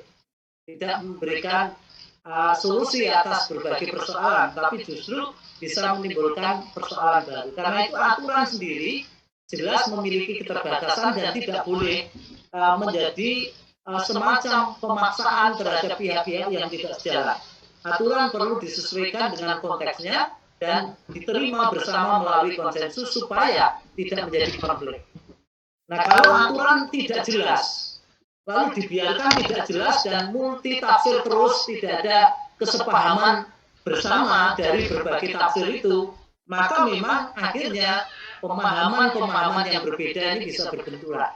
Karena itu upayakanlah ketika ada aturan dipahami secara bersama dan pemahaman itu walaupun mungkin berbeda dengan pihak lain, tetapi bagi kepentingan kita sama. Lalu pertanyaan kedua, apakah peranan jemaat awam bisa sangat menolong untuk terjadinya sebuah perdamaian atau kehidupan bersama yang harmoni? Justru ini persoalan jemaat. Jemaat awam bukan berarti jemaat yang tidak punya peranan apa-apa, hanya ikut, hanya penggembira di dalam gereja, tentu tidak ada seperti itu. Karena itu peranan jemaat dalam hal ini partisipasinya untuk kehidupan bersama justru menandakan sebuah keberhasilan pembangunan jemaat itu dilakukan atau tidak. Memang kondisi ini tidak selalu stabil. Kondisi ini memerlukan upaya dari berbagai pihak yang ditetapkan untuk menjadi pelayan, entah penatua, entah diaken, entah gembala, para gembala, bersama-sama memberdayakan jemaat untuk berpartisipasi melakukan perannya untuk perdamaian, untuk ditata berjalan sesuai dengan sistem atau keputusan bersama, dan ini sangat memberi kontribusi. Jadi jemaat justru, walaupun memang kita sadari konflik jemaat itu kelihatannya kecil, tetapi kita ingat yang kecil yang tidak nampak itu nanti bisa dipelihara dan bisa turun-temurun menjadi konflik yang besar kalau persoalan jemaat-jemaat ini tidak diselesaikan. Karena jemaat itu tidak ada masa baktinya. Kalau para penatua ada, gembala ada, gembala di GTC sampai 60 tahun sementara ini. Nanti dilanjutkan sampai 65 mungkin yang masih kuat, atau bahasa halusnya sekarang di emeritus, tapi karena dibutuhkan perpanjang 2 tahun, masih kurang 2 tahun lagi dan seterusnya bisa jadi begitu. Tapi intinya begitu, jemaat justru tidak memiliki masa kerja, katakan begitu, karena itu peran mereka untuk memberi partisipasi bagi kehidupan harmoni bersama-sama menjadi sangat penting, karena akar-akar konflik bisa dimulai dari jemaat-jemaat itu sendiri. Nah, bagaimana tentang pandangan teologis? Konsensus. Sekali lagi perlu ada kesepakatan. Pendeta dengan majelis, pendeta dengan tata gereja atau dengan pokok-pokok ajaran gereja berselisih, pandangan teologisnya bentrokan, maka perlu ada kesepakatan dan bukan hukuman tentu ya, tetapi pemahaman yang biasanya para pendeta di lingkungan kita cukup bisa memahami. Misalnya begini, saya punya pandangan lain. Saya tidak setuju cara-cara dengan ketentuan pokok-pokok ajaran gereja yang selama ini ditetapkan. Tetapi karena saya komit terhadap pelayanan bersama, maka pandangan-pandangan teologis pribadi saya sisihkan. Lain halnya ketika pendeta kemudian ingin menjadikan pandangan teologisnya itu mengkritisi apa yang sudah ada, forumnya maka bukan konflik, tetapi justru disampaikan secara terstruktur melalui mekanisme yang ada, lalu itu justru mengubahkan, sehingga pokok-pokok ajaran gereja yang dibuat tahun 2006 ini akan bisa diperbarui lagi, akan diperkaya lagi, dan akan sesuai dengan tuntutan zamannya. Misalnya seperti itu. Terima kasih Pak Irin untuk jawabannya. Ya, saya sudah mengerti sangat jelas. Ya, Bu Novi bisa di ruang kelas tersendiri karena waktunya banyak beliau. Sampun lain mungkin. mohon dicekap Pak. Sudah jelas. Matur nuwun. Maksudnya ruang kelas sendiri di tempat lain kan banyak mata kuliah yang berhubungan dengan ini kan. Untuk Bu Novi. Iya, terima kasih. Statement yang bagus sekali bahwa jemaat itu tidak ada masa baktinya ya Pak. Jadi memang sangat memungkinkan untuk jemaat itu bisa ikut rembuk di dalam, ikut membantu dalam penyelesaian konflik, karena ini adalah merupakan tolak ukur bagaimana perkembangan dan pemberdayaan jemaat serta pertumbuhan jemaat itu tersendiri. Terima kasih. Itu cermin yang pertama, Bapak Ibu. Sudah ada 5 penanya tadi, dan kita akan memasuki untuk cermin yang kedua. Di sini saya mencatat sudah ada Bapak Haji Dadang dari SKKWW. Bapak atau Mas ini? Bapak. Oh, ya mohon maaf. Persilakan monggo. Pak Haji Dadang. Oh, Mbah. Bapak. Iya, Ngapunten ya Pak. Dari kesel. iya. Terima kasih Mas Teguh ya. Baik, saya terus saja. Saya berangkatnya dari ada gium bahwa preventif itu lebih baik daripada represif. Tadi di awal Pak Heri menjelaskan tentang bagaimana identifikasi prakonflik. Nah, seringkali kita kan terkokoh-kokoh karena konflik itu sudah mencuat begitu. Hingga seringkali proses identifikasi ini seringkali terabaikan. Nah, pertanyaan saya, bagaimana kita bisa mencermati adanya suatu konflik yang kita bisa analisis bahwa itu konflik yang sangat membahayakan bagi keutuhan jemaat itu sendiri. Ya, kira-kira variabelnya apa saja Pak yang bisa kita identifikasi di dalam prakonflik supaya tidak mencuat. Itu yang pertama ya. Yang kedua, yang juga seringkali muncul bahwa ada konflik justru dengan hamba Tuhannya. Mungkin dipandang bahwa kedekatannya pada kelompok tertentu atau kelompok bagian tertentu ya, sehingga timbul konflik. Itu yang kedua. Nah, bagaimana mengatasinya? Karena ini melibatkan hamba Tuhan. Yang ketiga adalah konflik yang timbul karena kultus terhadap hamba Tuhan. Setelah hamba Tuhannya itu meninggal, nah ini yang kebingungan dari jemaat itu. Dia timbul konflik karena tidak ada lagi seseorang yang dipandang mampu atau yang diputuskan tadi, yang bisa mengatasi berbagai macam hal.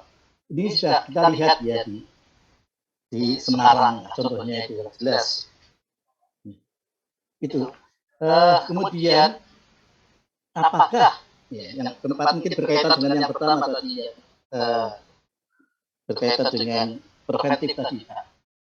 Apakah penanaman nilai-nilai yang penting untuk menghindari kekerasan, nilai-nilai Mennonite ya, yang pantang kekerasan itu ditanamkan juga atau diberikan ketika membekali mereka yang masuk di dalam atau terlibat di dalam pelayanan gereja, misalnya panitia tertentu, ya panitia penerimaan hamba Tuhan, panitia apapun, ya.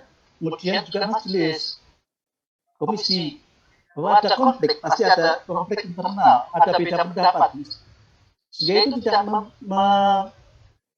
menguat untuk suatu konflik, menjadi satu konflik. Tapi beda pendapat itu suatu niscaya yang memang bisa terjadi, yang pasti terjadi, tapi bagaimana itu dikemas supaya tidak menimbulkan konflik yang berkepanjangan.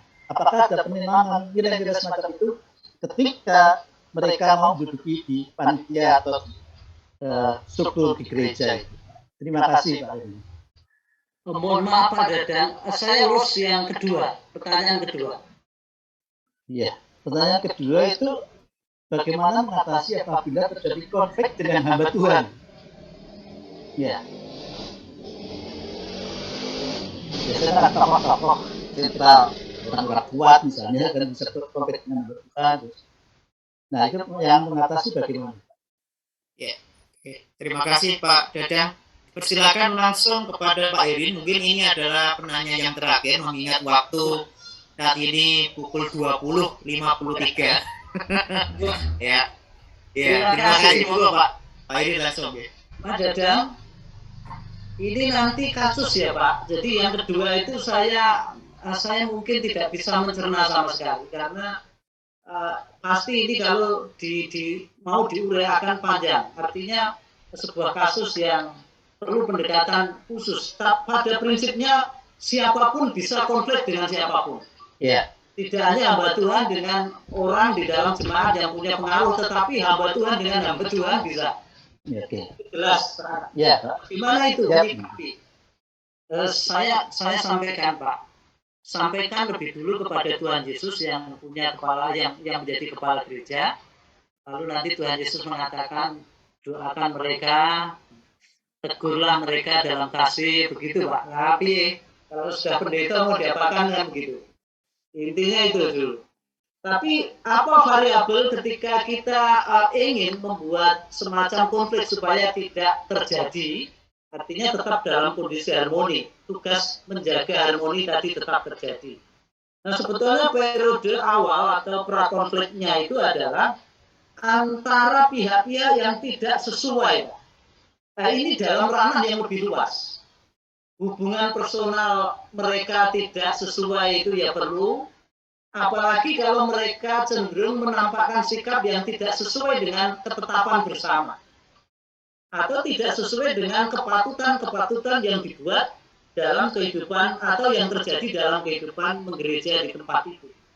Karena setiap gereja biasanya punya semacam budaya kehidupan sendiri ya, punya cara hidup sendiri, dan ketika ada orang-orang yang mulai agak lain mungkin karena pengaruh ingin sesuatu yang ideal dari tempat lain dimasukkan di situ. Nah itu kita harus peka dan tanggap. Nah variabel yang kedua adalah orang itu selalu tidak lepas dari masa lalunya. Kita kalau membangun hubungan intensif untuk sebuah upaya mengawal supaya tidak terjadi bentrokan atau konflik, apakah mereka punya sejarah yang keluarganya pernah berhubungan tidak manis, atau pernah mereka sendiri memiliki hubungan masa lalu yang tidak baik dan seterusnya. Itu bisa muncul ketika hubungan-hubungan tadi tidak diselesaikan. Nah, di sini peran seorang yang peduli terhadap situasi jemaat, itulah mengapa saya katakan ada orang-orang yang lebih bisa mengerti, memahami situasi jemaatnya daripada pendetanya. Karena orang tadi mengerti latar belakang orang dulu sampai sekarang. Karena dia di jemaat itu. Nah itu antisipasi terhadap munculnya konflik yang ketika itu muncul menjadi lebih banyak energi dan waktu yang lama untuk menyelesaikannya. Yang diperlukan sekarang adalah kepekaan kita untuk membangun relasi, sehingga ketika ada hal-hal yang bisa diselesaikan, friksi-friksi, gesekan-gesekan, ketidaksesuaian itu segera bisa diselesaikan sejak awal. Dan itu tidak harus para pendeta, biasanya kalau sudah ke pendeta itu agak berat ya, situasinya sudah agak panas. Nah itu yang perlu dijaga. Jadi iklim yang sejuk yang perlu diciptakan sehingga orang mampu membangun komunikasi, mengungkapkan rasa tidak nyamannya kepada orang yang dianggap membuat tidak nyaman atau sikap seseorang yang tidak bisa diterima. Lalu dukungan situasi komunikasi yang terbuka tadi, yang bisa nyaman tadi, adalah melalui budaya yang dibangun di gereja itu. Karena prinsipnya kita ini keluarga. Tidak ada orang ketika ditegur itu mempermalukan kalau kita memang menjadi bagian dari hidupnya.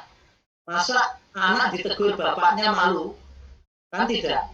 Anak tidak setuju akan ngomong. Nah, itu hubungan yang dinamis dan sangat erat. Tetap ada unggah-ungguh. Anak bapak ada cara berbeda mengungkapkan, tetapi komunikasi yang baik bisa terjalin baik.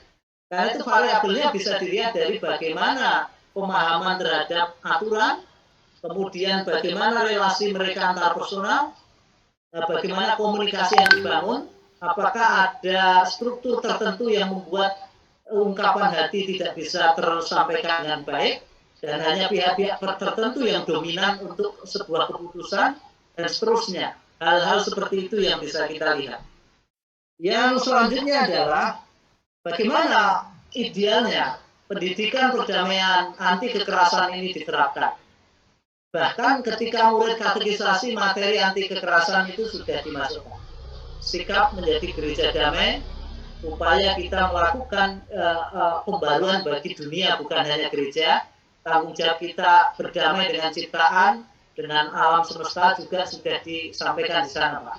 Tinggal sekarang yang kurang adalah bagaimana kita konsisten nilai-nilai yang positif kita kembangkan sejak anak itu, sejak kecil itu dikawal sampai besar.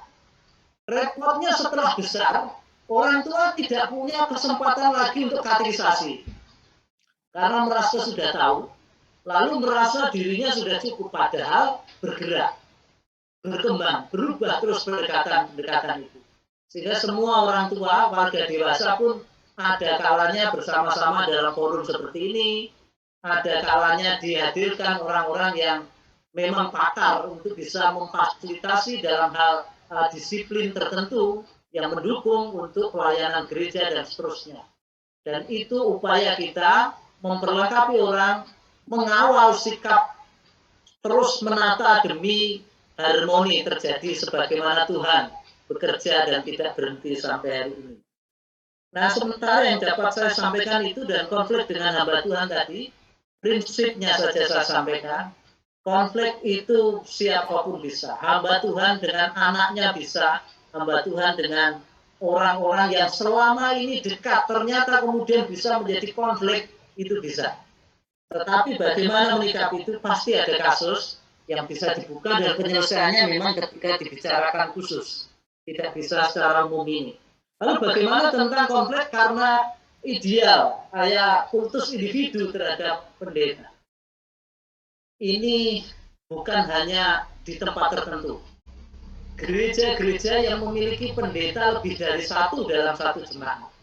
Kalau para pelayan Tuhan, hamba Tuhan ini, gembala ini, tidak betul-betul sehati, mereka mencari keuntungan dirinya sendiri dan mulai membuat blog pengaruh supaya dirinya yang mengesan dan bukan bersama-sama sebagai satu tim kolega para gembala, maka yang terjadi akan bisa memecah belah jemaat. Jadi itu yang terjadi. Nah, bagaimana ketika jemaat itu, pendeta itu pensiun atau sudah tidak melayani lagi?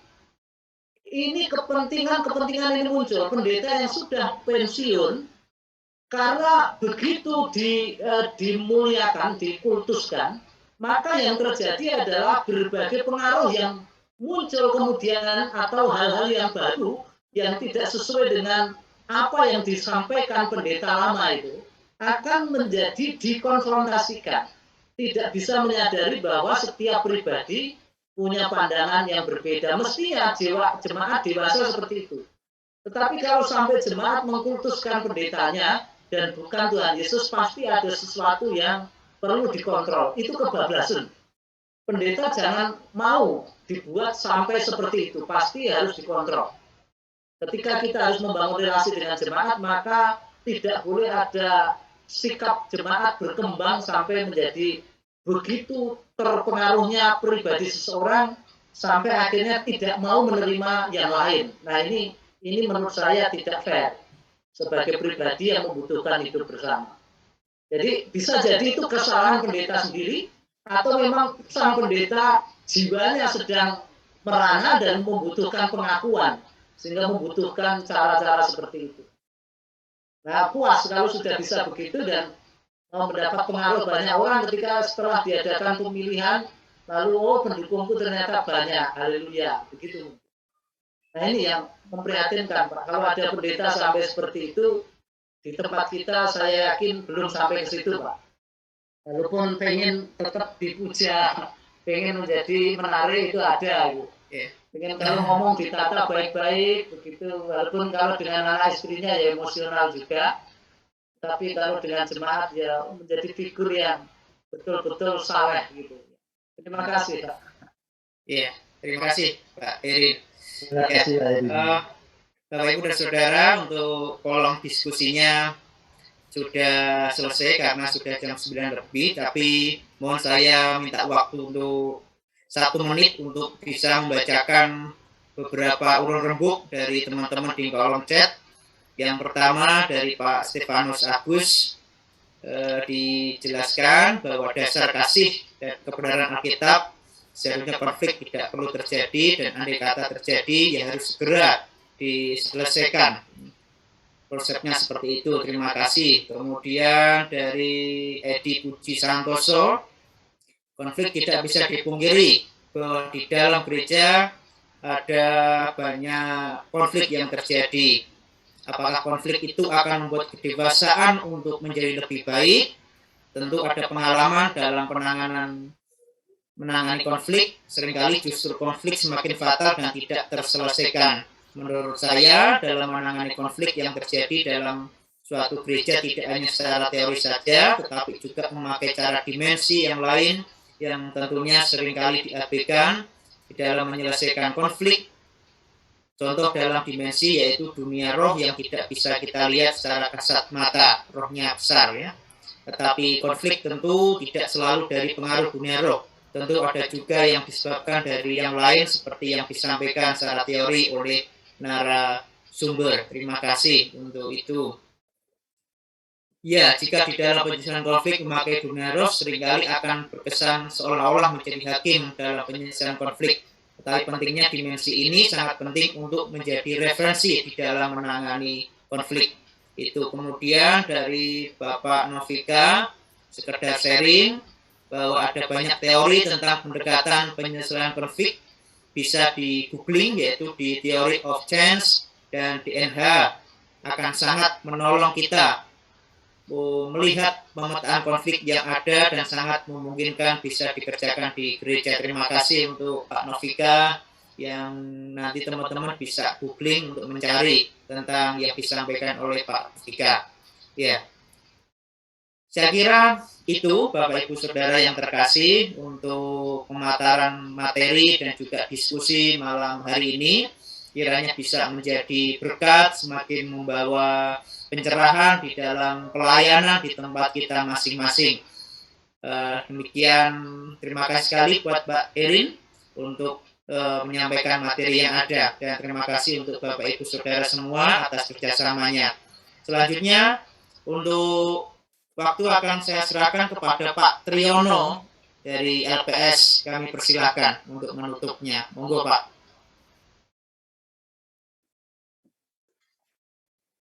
Halo Pak Tri. Ya, terima kasih Pak Pendeta Teguh Haryono.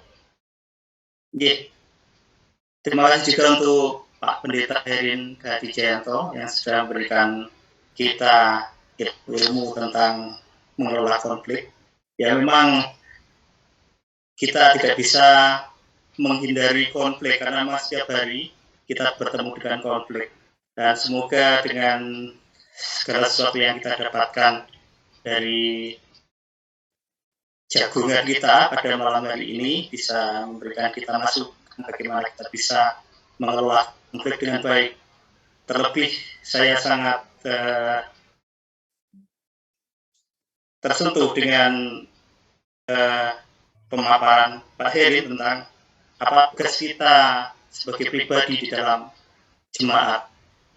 Kita harus bisa mempunyai tanggung jawab sebagai pembawa damai, sebagai mediator yang tadi sudah diberikan bagaimana keterampilan memediasi, juga bagaimana posisi kita sebagai mediator, dan juga tahapan-tahapan sebagai mediator. Dan juga banyak sekali tanggapan-tanggapan dari peserta Tarasian pada malam hari ini, sangat beraneka warna, karena itu memang realitas dalam gereja kita di ITJ saat ini. Banyak konflik yang terjadi, banyak juga cara jemaat untuk menghadapinya. Ada yang menghindari, ada juga yang tidak terselesaikan dan bertambah buruk, dan itu kiranya menjadi pemikiran kita ke depan, bagaimana kita bisa belajar mengelola konflik dengan baik.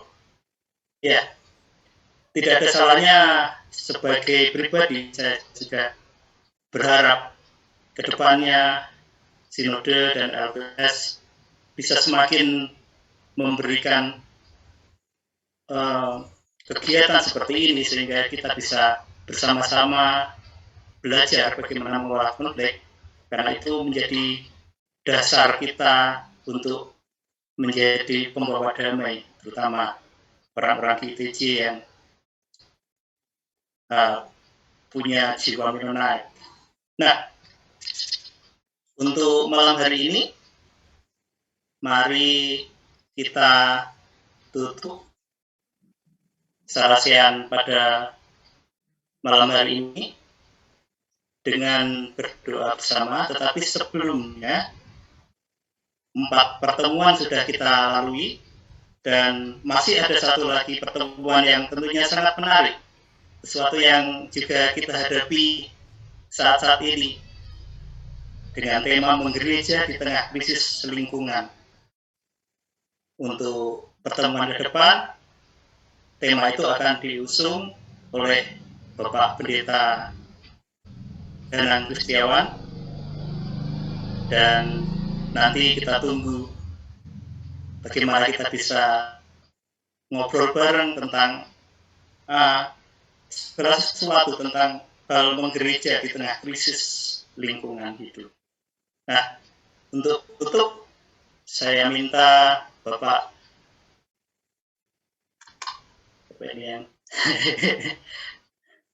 Bapak Iskandar MZ mohon menutup dengan doa. Mohon dengan hormat. Terima kasih, Tuhan berkati. Ya, terima kasih. Bapak Ibu, mari kita bersama-sama satu hati untuk berdoa menutup acara ini. Bapa kami yang di surga, kami bersyukur kepadamu atas berkat yang telah Tuhan berikan kepada kami. Tuhan beri kesempatan kepada kami untuk bersama-sama belajar tentang perdamaian dan belajar tentang konflik yang ada di sekitar kami. Kiranya Roh Kudus menyertai kami, memberi terang pada kami, sehingga kami dapat mengatasi dan mengelola konflik ini dengan sebaik-baiknya seturut dengan kehendak Tuhan. Kami bersyukur padamu Tuhan telah memberikan pengetahuan pada malam hari ini melalui hamba-Mu Bapak Pendeta Herin K. Wijayanto. Kami bersyukur kepadamu Tuhan untuk berkati beliau dengan kesehatan, kekuatan, dan damai sejahtera dalam kehidupannya dan juga dalam pelayanannya. Untuk sertai kami semua, terutama yang hadir pada Zoom malam hari ini, kiranya Tuhan berkati kami semua hingga kami mampu untuk mengelola konflik apabila konflik itu ada di dalam kehidupan kami, terutama di dalam kehidupan gereja. Terima kasih Bapa di surga, di dalam nama Tuhan Yesus kami berdoa. Amin. Terima kasih Bapak Iskandar. Terima kasih Pak Diono. Terima kasih Pak Erin. Terus beliau, Gusti berkahi. Terima Terima kasih, baik. Terjadi.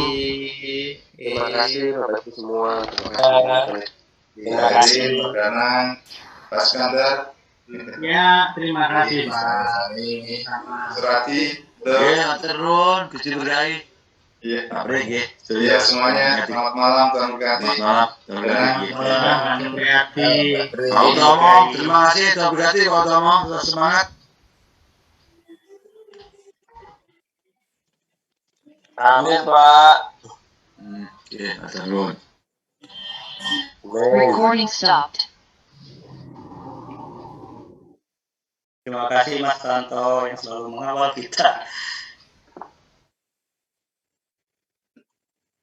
Terima kasih Pak Tri. Terima kasih untuk semuanya.